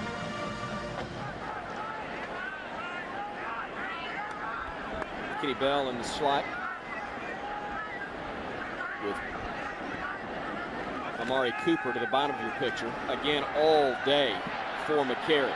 He will tuck it, he will run, and if the defender will turn around, he'll see McCarron head out of bounds at about the 22-yard line. He was prepared to slide for a good 10 yards, which is what you want your starting quarterback to do when you're up 30, but nobody would turn around and find him. Entire secondary seemed to be playing in man coverage and had their backs to him. They were running interference for a long time. 27 yards on the pickup for McCarron.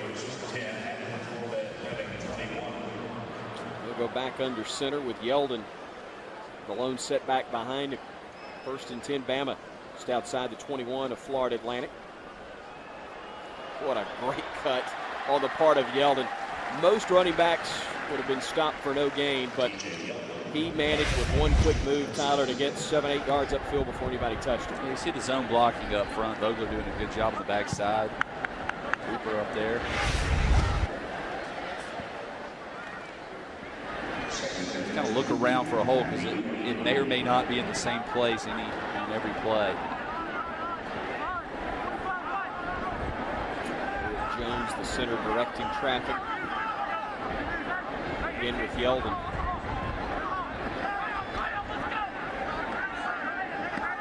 Two tight end look for Alabama. And nowhere to go there. The first time today that we have seen anybody from Florida Atlantic come through unblocked, but some miscommunication there resulting in a loss of about 6 yards on the play. Jones just got beat up the middle. And if you're running the football, that's where you don't want to get beat, is right over that center position. Kayvon Sherrill, first man there. Now 3rd and about 6 for the Tide. Eddie Lacy back in the game.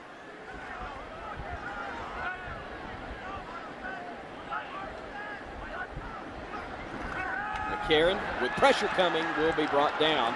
Ball came out. And let's see who's going to get it. It'll be Bama football, but back-to-back negative plays. That one resulting in the 9th sack of the year allowed by the Alabama offense. Boy, that was 2 straight plays where nobody was blocking. Jimmy John coming through, picking up the sack. Here's Cade Foster on to try the 46-yard field goal. This will be his shortest attempt of the year. Everything has been beyond 50 yards, plenty of leg on this one, and that one is good as well. He had a 52-yarder early. He drills the 46-yarder there, his 3rd and 4th successful kicks in 6 tries this year, and Alabama now with a 33-0 lead.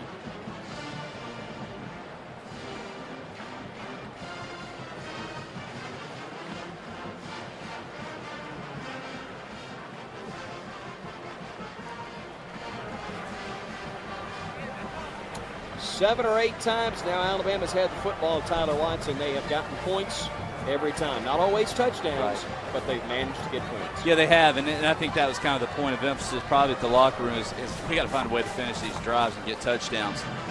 You saw 2 consecutive plays, though. The loss on 2nd down, running the football, and then obviously the sack that forced them back out of an opportunity for the touchdown, but still pretty doggone impressive being able to walk away with at least 3 points. The frustration comes, though, and we'll hear this, I'm sure, from Coach Saban afterwards. The mistakes that bring those drives to a halt certainly aren't going to matter in terms of the outcome of this game, but those mistakes can hurt you in a much tighter ball game. Now, the question is, when will an opponent give Alabama a tight contest? Because we have not seen one through the first 4 weeks of this season thus far. Well, we haven't, but it always seems to be one of those opponents that you don't necessarily expect it from. Two or 3 years ago, I'm sorry, it was Tennessee, I believe. Exactly. In the thriller. 09 championship year.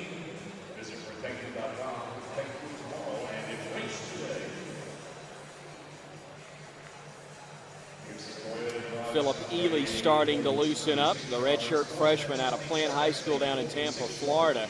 He has seen a good bit of action early in this season. He and Blake Sims both getting a lot of snaps in Bama's blowout wins thus far. Michigan and Arkansas, specifically, as Foster is again kicking this one into the end zone for another touchback. He is 2 for 2 on field goal tries, good from 52 and 46. Jeremy Shelley, good from 26 and 30 yards. Florida Atlantic still looking for anything positive offensively. They went 3 and out on their first drive of the second half. As you take a look at Bama's scoring drive there. It's about the 2 field goals for Foster. He has also had 5 touchbacks, kickoff situation. So FAU operating out of that wild owl look offensively with no success. That was Fortner, who is their tailback, taking the direct snap. And nowhere to go. Xavier Dixon done a great job, sophomore, taking over in that jack linebacker spot that Courtney Upshaw had operated from the last couple of years. But the 6'3" sophomore out of Griffin, Georgia, again, handling that spot very capably. Again, the direct snap, and Fortner handing it off. D. Milner coming up from his cornerback slot to make the hit. Tom Roberts down on the sidelines. What have you got for us? When A.J. McCarron came off the field after that last possession, Coach Nick Saban talked to him, not stingingly, but very quietly. Message could have been, that's your last possession of the day, because on the sidelines here we've got Blake Sims and Philip Ely taking some warm-up tosses. Thank you, Tom. Not surprising. We saw A.J. at Arkansas a week ago with Bama up 24-0, lead the Tide to back-to-back scoring drives to begin the third quarter, and then sit on the sidelines the remainder of the ball game. As pressure comes on third down, they dump it across the middle. Big hit leveled by Milner, as making the catch on the play for Florida Atlantic was their wide receiver, Alex DeLeon. But Well, they get a relatively nice gain, nowhere to go as Nick Perry comes up to combine on the stop. And now 0 for 8 on the day is Florida Atlantic in third down conversion opportunities. Yeah, another punting situation for the Owls as they'll have to give the ball up once again to D. Hart. And again, not picking on Graham Wilburn in the Florida Atlantic offense, but that was their first completion for positive yardage all afternoon. So it's this midway point of the third quarter before they're able to complete a pass that goes for positive yardage as D. Hart will watch this one roll dead inside the 20-yard line. Alabama will take over there. Got a big Alabama alumni group watching down in Orlando, Florida. Want to see D. Hart in the open space. The Dr. Phillips High School product. Making the smart move right there, though, and letting that one roll dead. But looks like we will see Philip Ely come out at quarterback. And Ely 2 for 3 passing this year for 15 yards. A young man that, again, out of Plant High School down in Tampa, is a guy they think can be a very solid quarterback at the University of Alabama. Of course, Bama in need of a backup after Philip Sims transferred following A-Day, going back to his home state of Virginia. Mix up right there, nearly resulting in a turnover. And sometimes, regardless of how many times you practice on the sideline, it's just not the same. You see Barrett Jones, he's kind of taking a step to the right, not really firing off the ball, but just wasn't able to complete the center quarterback exchange. AJ may have more of a draw than Philip. I don't know. That may have messed the timing up. Putt one may sound different.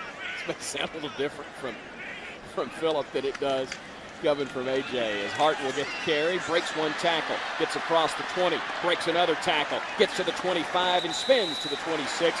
That will be very close, but just shy of the first down marker. Warmack a little slow getting up after this play as well, but nice job of breaking the tackle in the backfield by D. Hart. And then we talked earlier about how strong he is in his lower body. See him carrying a couple Owls for an extra yard or two. Warmack's going to stay in. Definitely slow getting up off the ground.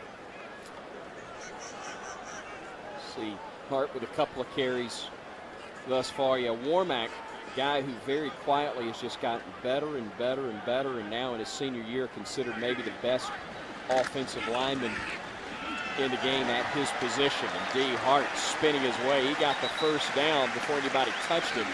Now works his way to the 35-yard line. 9 yards on the pickup. Another Alabama first down. And we will see Ely check out and Blake Sims come in. This is something that happened a week ago as well. A chance to utilize both of these young quarterbacks in an alternating situation every few plays. Yeah, and they'll mix it up here.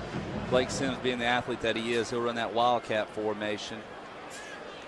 Sims is a guy that, Tyler, everybody kept saying, well, he'll go to another spot other than quarterback, but just kept impressing people, and that's why he is still considered one of Alabama's signal callers. Yeah, he can run, but he got it out on the flat in a hurry to Cyrus Jones, his first catch in an Alabama uniform, and it goes for 36 yards. Well, they definitely made the most of it. Watch the little high step that he gets. Just an easy little quick bubble route here, but watch this high step. That kind of confuses a defender. He doesn't know if you're going to cut back or not. Needed one more block. We may have taken that one to the house. Bama football inside the 30-yard line, spotted at the 29.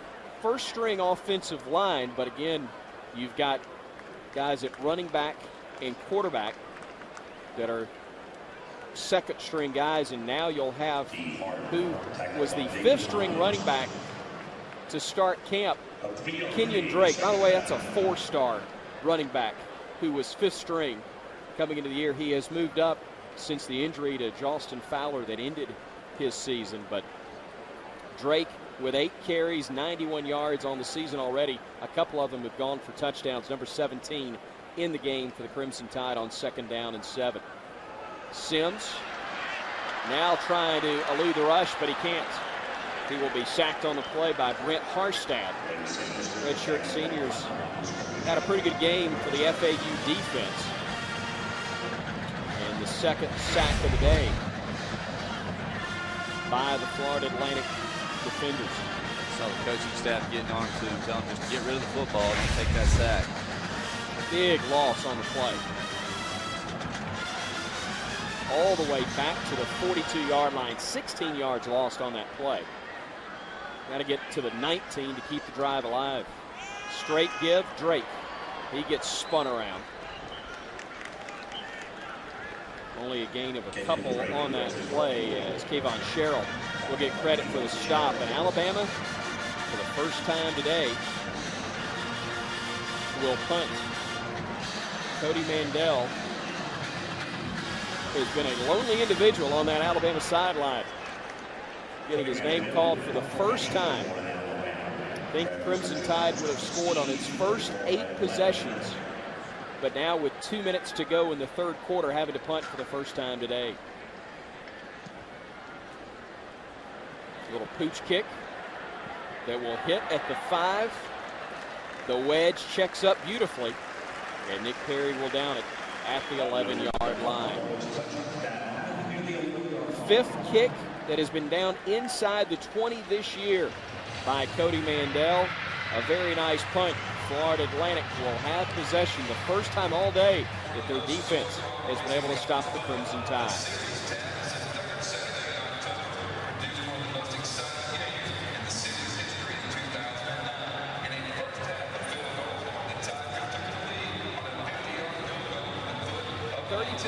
Alabama with the lead. 1:47 left to go in this third quarter of action, and Alabama's offense with its second string, co-second string quarterbacks, if you will, getting turned away.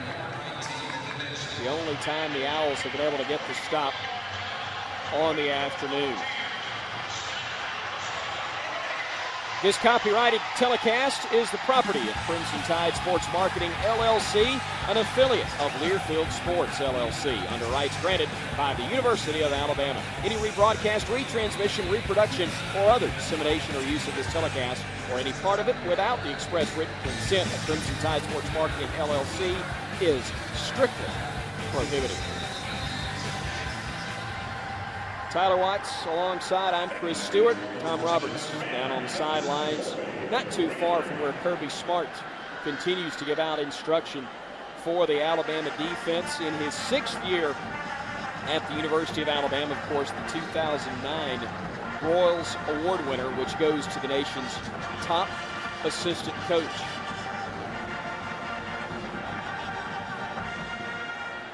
The 8th season for Kirby Smart as a part of a Nick Saban coaching staff. LSU, Miami, and of course the 6 years we talked about here at the University of Alabama.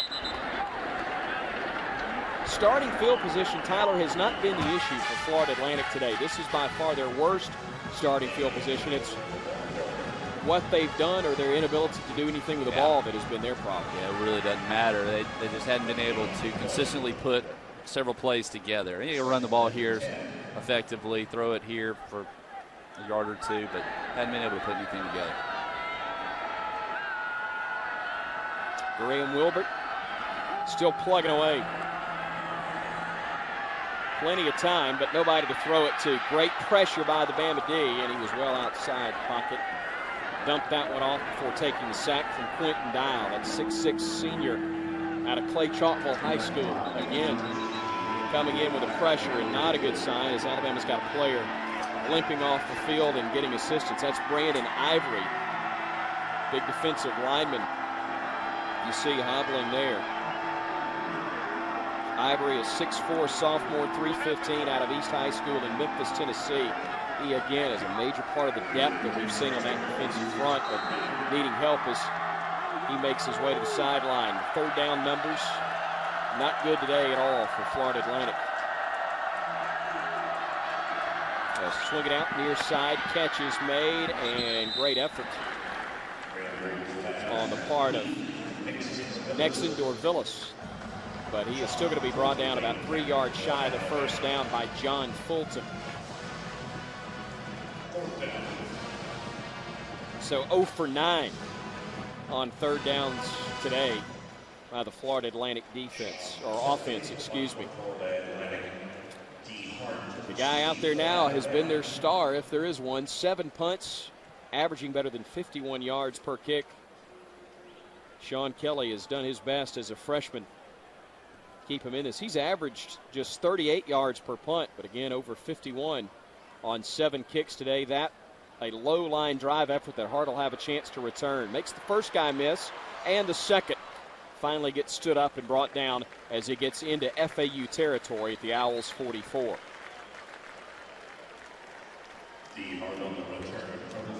Third quarter comes to a close.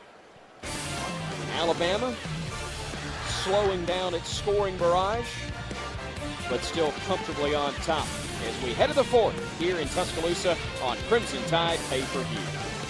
Healthy as he's been this fall for LSU. Backs in the eye, tailback is where. Third down, a little more than a yard. The fullback takes the football. Got those 4 fingers in the air, reminding them of all the hard work they've put in the offseason to prepare for this moment. Chris Stewart along with Tyler Watts, Tom Roberts down on the sidelines, and the athletic director at the University of Alabama, Mal Moore, kind enough to join us in the booth. Coach Moore, great to see you.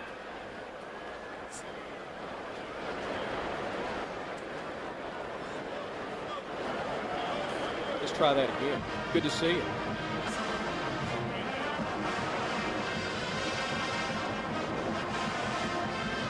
We'll get Coach's mic fixed in just a moment. A lot to talk with Coach about, coming off of last year's success, of course, for not just football, but as we talked about earlier. But in addition,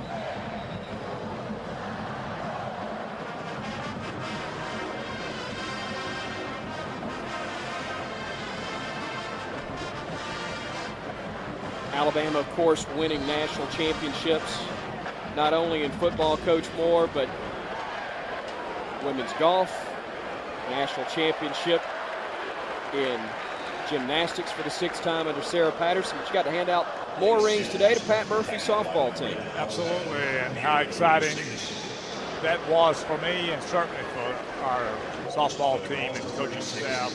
What a great accomplishment. So proud of them and proud for them. You know, when we were all in New Orleans celebrating the national championship and then on the floor of the Superdome, it's hard to imagine that was just the start of things for the year, wasn't it? And what a year we had. Just proud of all of our coaches, players, how they've competed in all sports, how the coaches have recruited, the success of our athletes academically is so impressive, and it makes you really proud. You know, you mentioned the academics, and that's what I was going to say, Coach. You look at what these people have done in the classroom, and I know, well-deserved, you have received so much credit for spearheading the renovations to athletic facilities and things that have been built during your tenure as AD.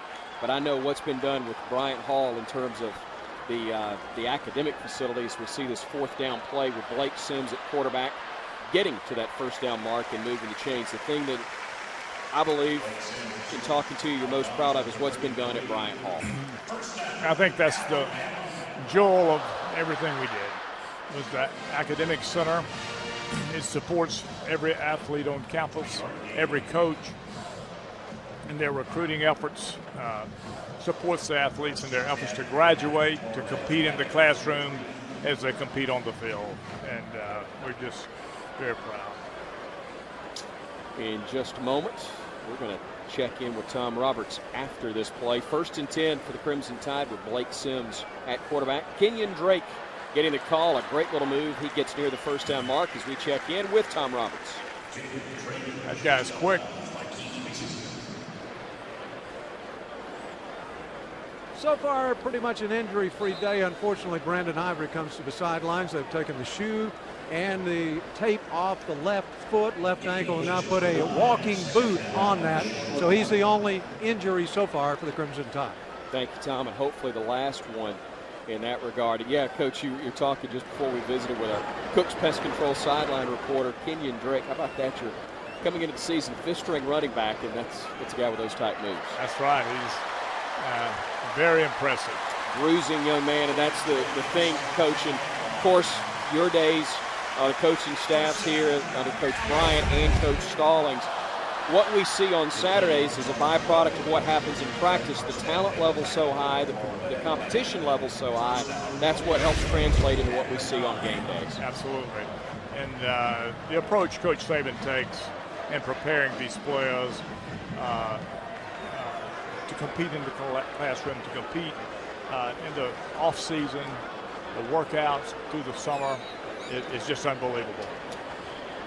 I know you've been asked a lot about similarities between Coach Bryant and Coach Saban. We also know there are different ways to skin a cat. Can you give me one thing that really may be different in terms of the way they approach things, but obviously very successful in how they get everything done? Well, I think all great coaches have their way of doing things, their plan, their imprint and impact on a program, and they absolutely won't compromise. And Coach Bryant didn't, and I'll assure you Coach Saban. Kenyon Drake spinning into the end zone for his third touchdown of the season. A young man who has been so impressive. 6'1", 205 out of Powder Springs, Georgia. Came to Alabama from Hillgrove, and Coach, we see him on the replay. The speed and acceleration, a little power at the end as well. Absolutely. He knows how to put his weight on the guy, and the roll, spin move was perfect timing, puts him in the end zone. Jeremy Shelley on to try another extra point. He has been rather busy on the day. And now Alabama increasing its lead to 40-0 with 11:13 remaining in this fourth quarter of play. Coach Moore, as we continue here for a couple of more moments, the excitement over the start of this year coming in, the matchup at Michigan, but from a scheduling standpoint, we've got those big games to start the year coming up in the next couple of years as well. That's true. We will open in Atlanta next year, Virginia Tech. The following year, West Virginia.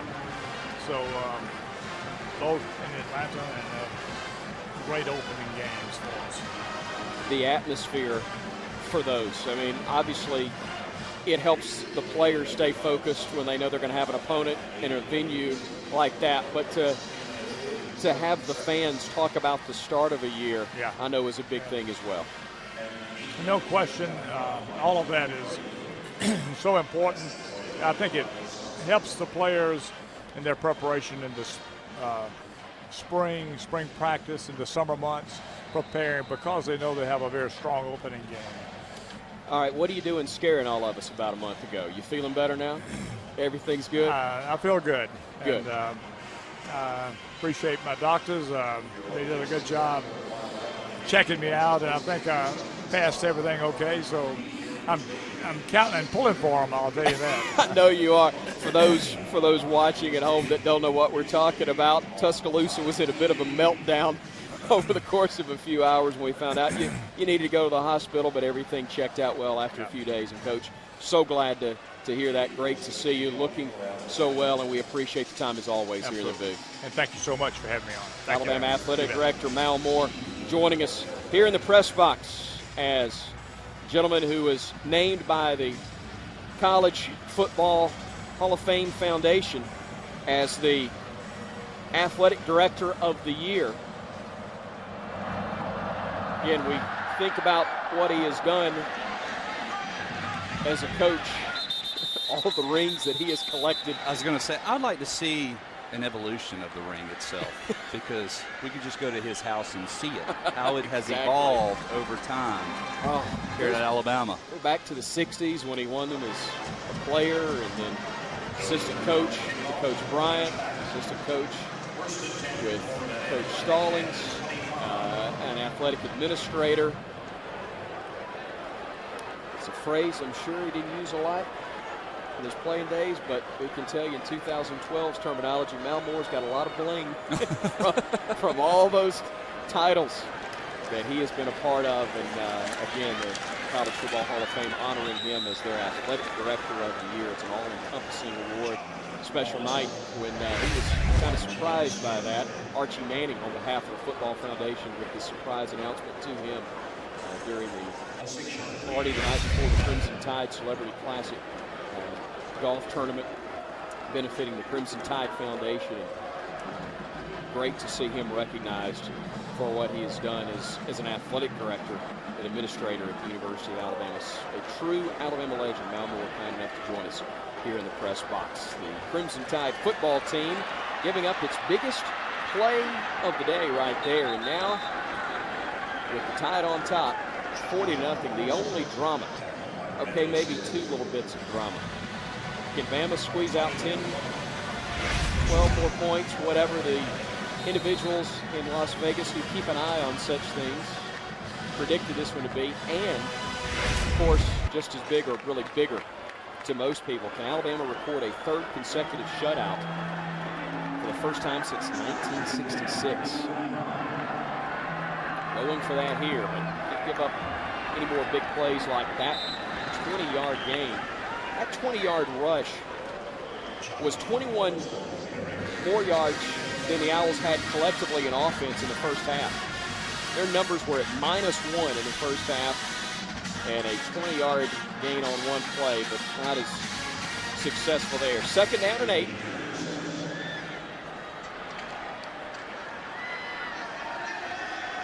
And from a guts department, you have to give Graham Wilbert and this Florida Atlantic offense a lot of credit. They have not rolled over and played dead, and really, Tyler, they haven't made a ton of mistakes. This is not a game where they've turned it over a bunch and it's gotten out of hand.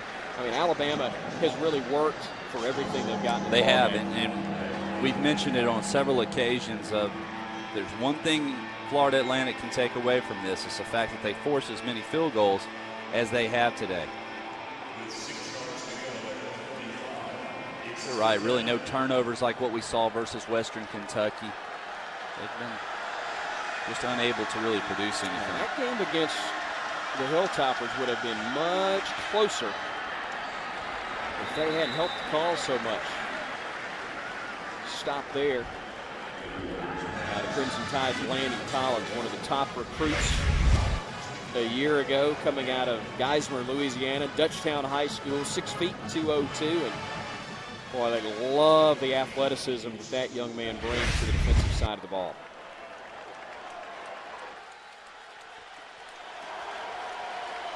So 4th down and about 3.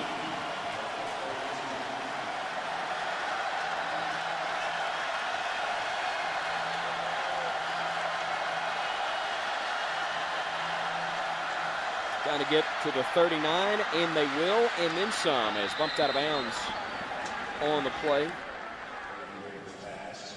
Tight end who had some success a couple times in the first half, Alex DeLeon. So a first down for just the 3rd time tonight for Florida Atlantic, and now they're getting a little rhythm offensively. Let's see if the Bama defense can hold them here. Young guys out there, LaMichael Fanning among them for the Crimson Tide, number 44 in the middle of that defense.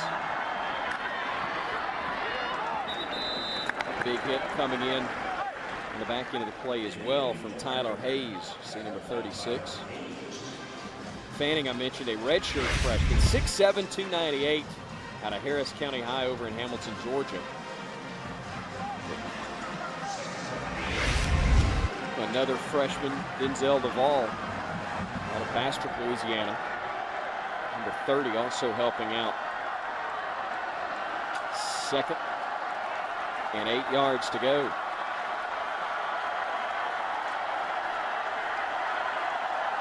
Blitz coming, but picked up nicely. And they break one tackle, but not a second. Alabama will have a couple of guys combine on the stop. Geno Smith with a little help from Tanae Patrick.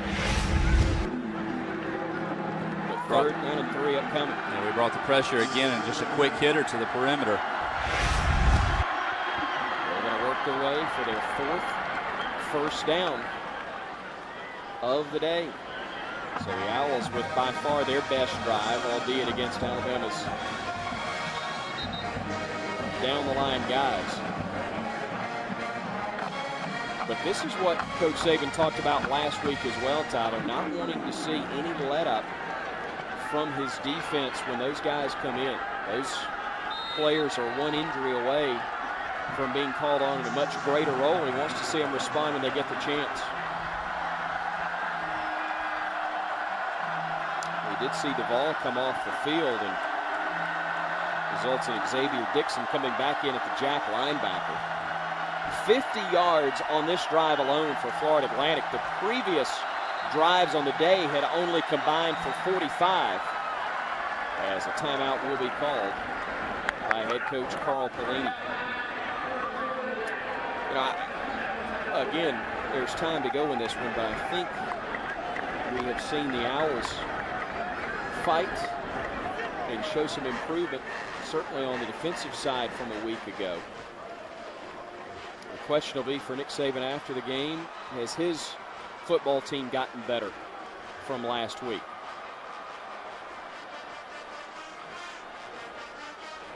And I'm sure he'll say in some cases yes, and others they haven't digressed or regressed, I guess is the actual word I should have used. You know, in the locker room, that was his message after the game. He says, look, you played well, big win in a tough environment, but everybody's got things they can correct. Yeah. And he was not happy with the failure to improve from week 1 to week 2. When they had the big win against Michigan, didn't think they got any better in the week leading up to the Western Kentucky game. Certainly stepped it up against Arkansas, but now in a spot where they wanted to go to work. And I think he liked the attitude this past week building up to this game. But again, the execution, not bad the majority of the day at all, but not quite finishing drives. I know that is, I would feel pretty comfortable that's something we'll hear him talk about post-game. Yeah, well, he took the time to mention it at halftime. I'm sure that he'll mention it again. But this drive's not over. This is somewhat similar spot where Arkansas was in the final 2 minutes a week ago, and they were turned away by the Bama defense.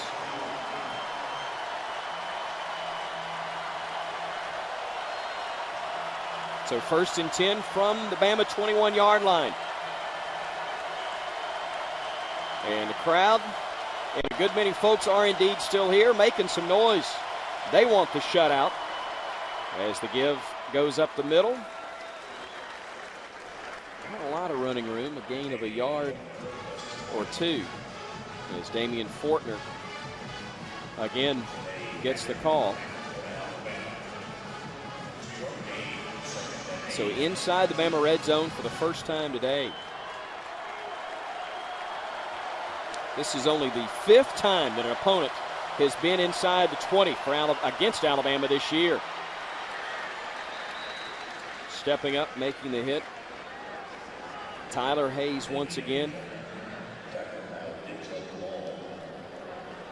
But another positive play, 3rd and 5 upcoming.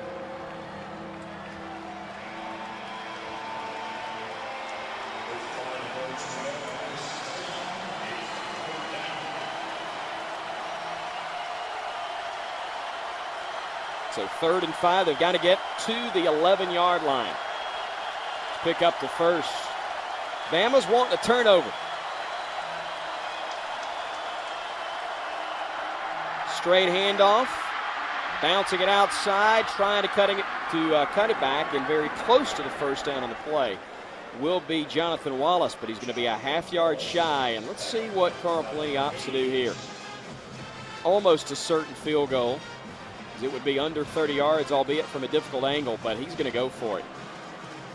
And how does the Bama D respond?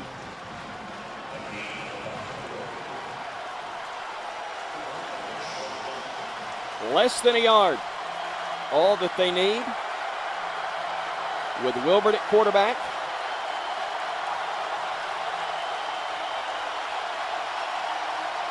Wallace, the deep man, and another timeout called by Florida Atlantic. And no, if you're watching at home, this is not a play that will matter one lick in terms of the outcome of this ball game. But right now, Carl Pelini is working on that Sun Belt game against North Texas a week from now as he brings his team into their huddle on the far side. Yeah, but once again, he's doing a lot of the same things that the Alabama coaching staff are doing. He's trying to prepare these guys for the future and get them all executing properly like he wants them to. So this is a very important down for the psyche of this football team. Hey, we had a successful drive. We were able to cap it off. Both teams back in the league play a week from now. As I said, it's a Sun Belt game down in Boca Raton for Florida Atlantic against the Mean Green of the University of North Texas. For Alabama, back at home, an 8:15 kick. It has not yet been determined whether or not ESPN or ESPN2 will televise that matchup with the Ole Miss Rebels. Radio coverage on the Crimson Tide Sports Network will start at 5:15 Central. A.J. McCarron has not been busy in the second half. You see the remaining schedule. Some potential bumps in the road, including a big one down in Baton Rouge on November 3rd.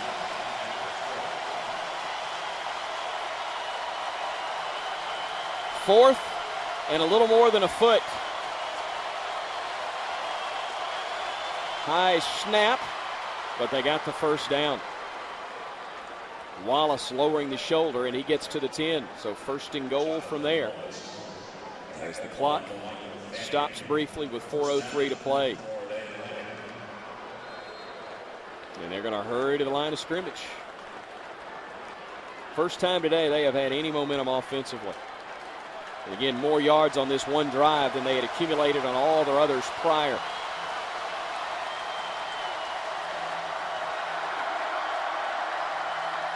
They can pick up a first down as the ball is spotted just outside the 10. And a flag coming in, which is simply going to be a sideline warning, I believe, on the Alabama side.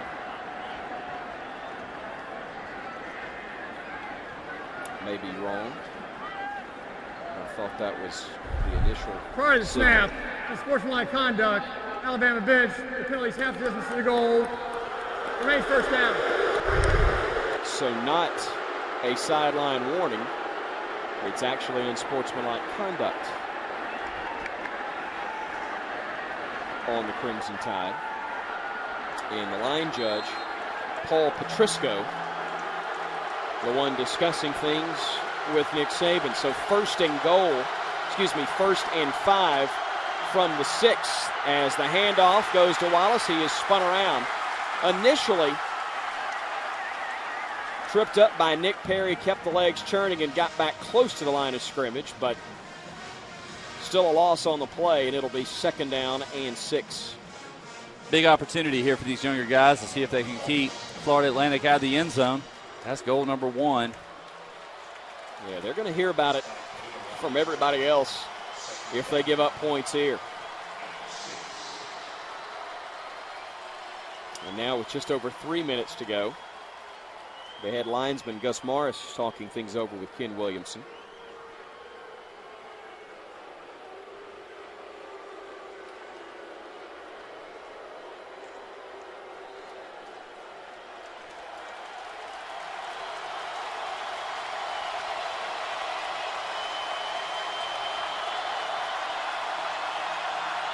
Bama shows pressure. Wilbert looking, has a man. It is caught for a touchdown. Today, Patrick, the linebacker, trying to stay with the tight end, Alex DeLeon. And for almost 3 full ball games, Alabama able to throw a shutout, but the Owls able to put points on the board. And so the streak that 1966 Alabama team had of going unscored upon for 3 consecutive games will indeed stay intact. Extra point attempt up and good, and the Owls make it a 40-7 ball game. 2:49 left to play in this one. Alabama still with a big lead, but the Owls on the board.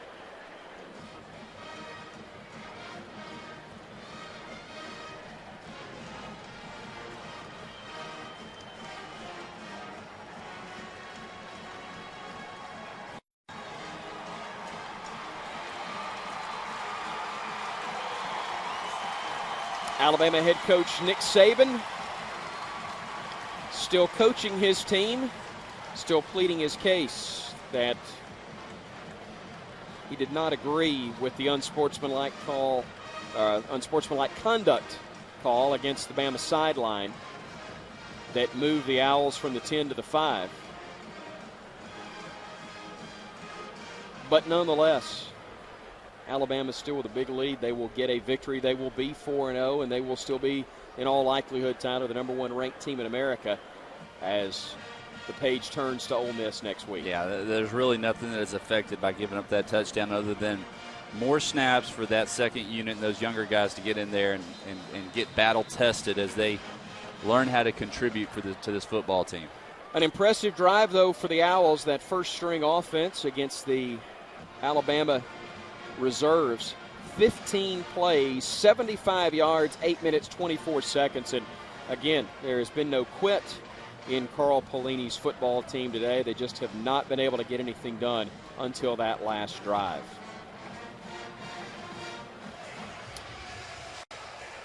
But the 15-play drive that does indeed cover 75 yards, capped by the short touchdown pass from Graham Wilbert to his tight end Alex DeLeon. And that young man at least has something positive to take back to Boca Raton, because he has been running for his life the majority of the day. Yeah, hadn't had a lot of success. He's not turned the ball over, though, like what you just mentioned here a minute ago, and there's got to be some sort of consolation prize for that, because against this Alabama defense gives a lot of looks, a lot of confusing looks. He has not tried to force the issue and hadn't turned the ball over. Alabama anticipating an onside kick, as we will see Mitch Anderson kick off for the second time today.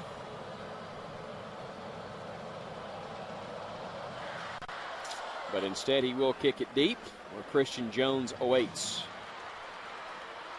And he gets collared around the 15-yard line. That was a big hit leveled. And I believe it came from David Lozendier. The Tide will take over at their own 15-yard line. Bama having to punt just one time today. But after that one punt, Florida Atlantic would indeed score their first points of the day. So we'll see if the Bama offense can move the ball and wind down these final 2 minutes and 43 seconds.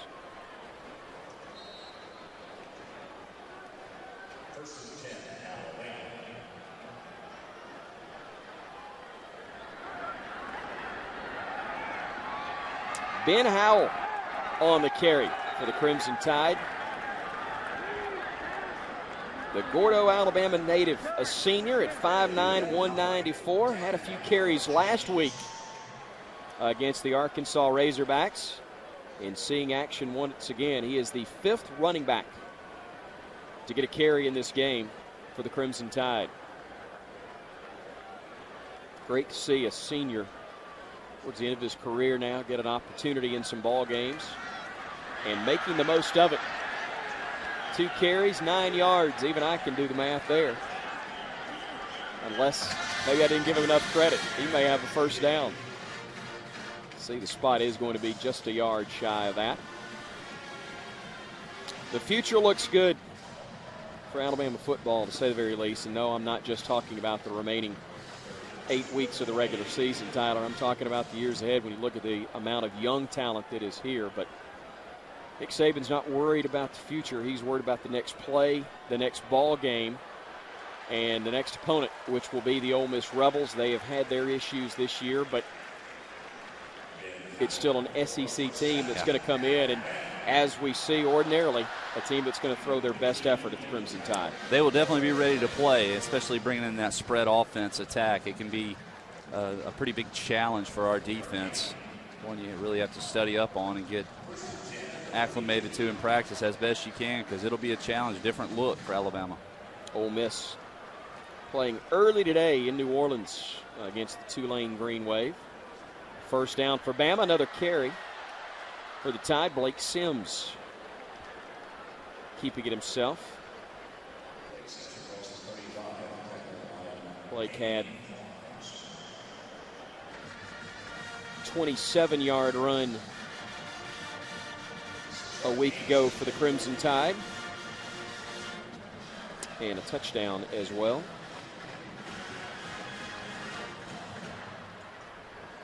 Likely the final snap of the game, as Howell gets the carry, moves the pile again, gets to the 45. That'll be enough for a first down. That will result in the clock being stopped briefly. May have to snap it one more time, but I don't think so. They'll restart it, and they will not restart the play clock. Or will they? Nick Saban still with a word or two for the line judge, but Alabama gets a victory. That is not to be forgotten. Alabama with a 40-7 win. Didn't win by the margin that Vegas thought, didn't get the shutout, but they got the W, and at the end of the day, that is what matters the most.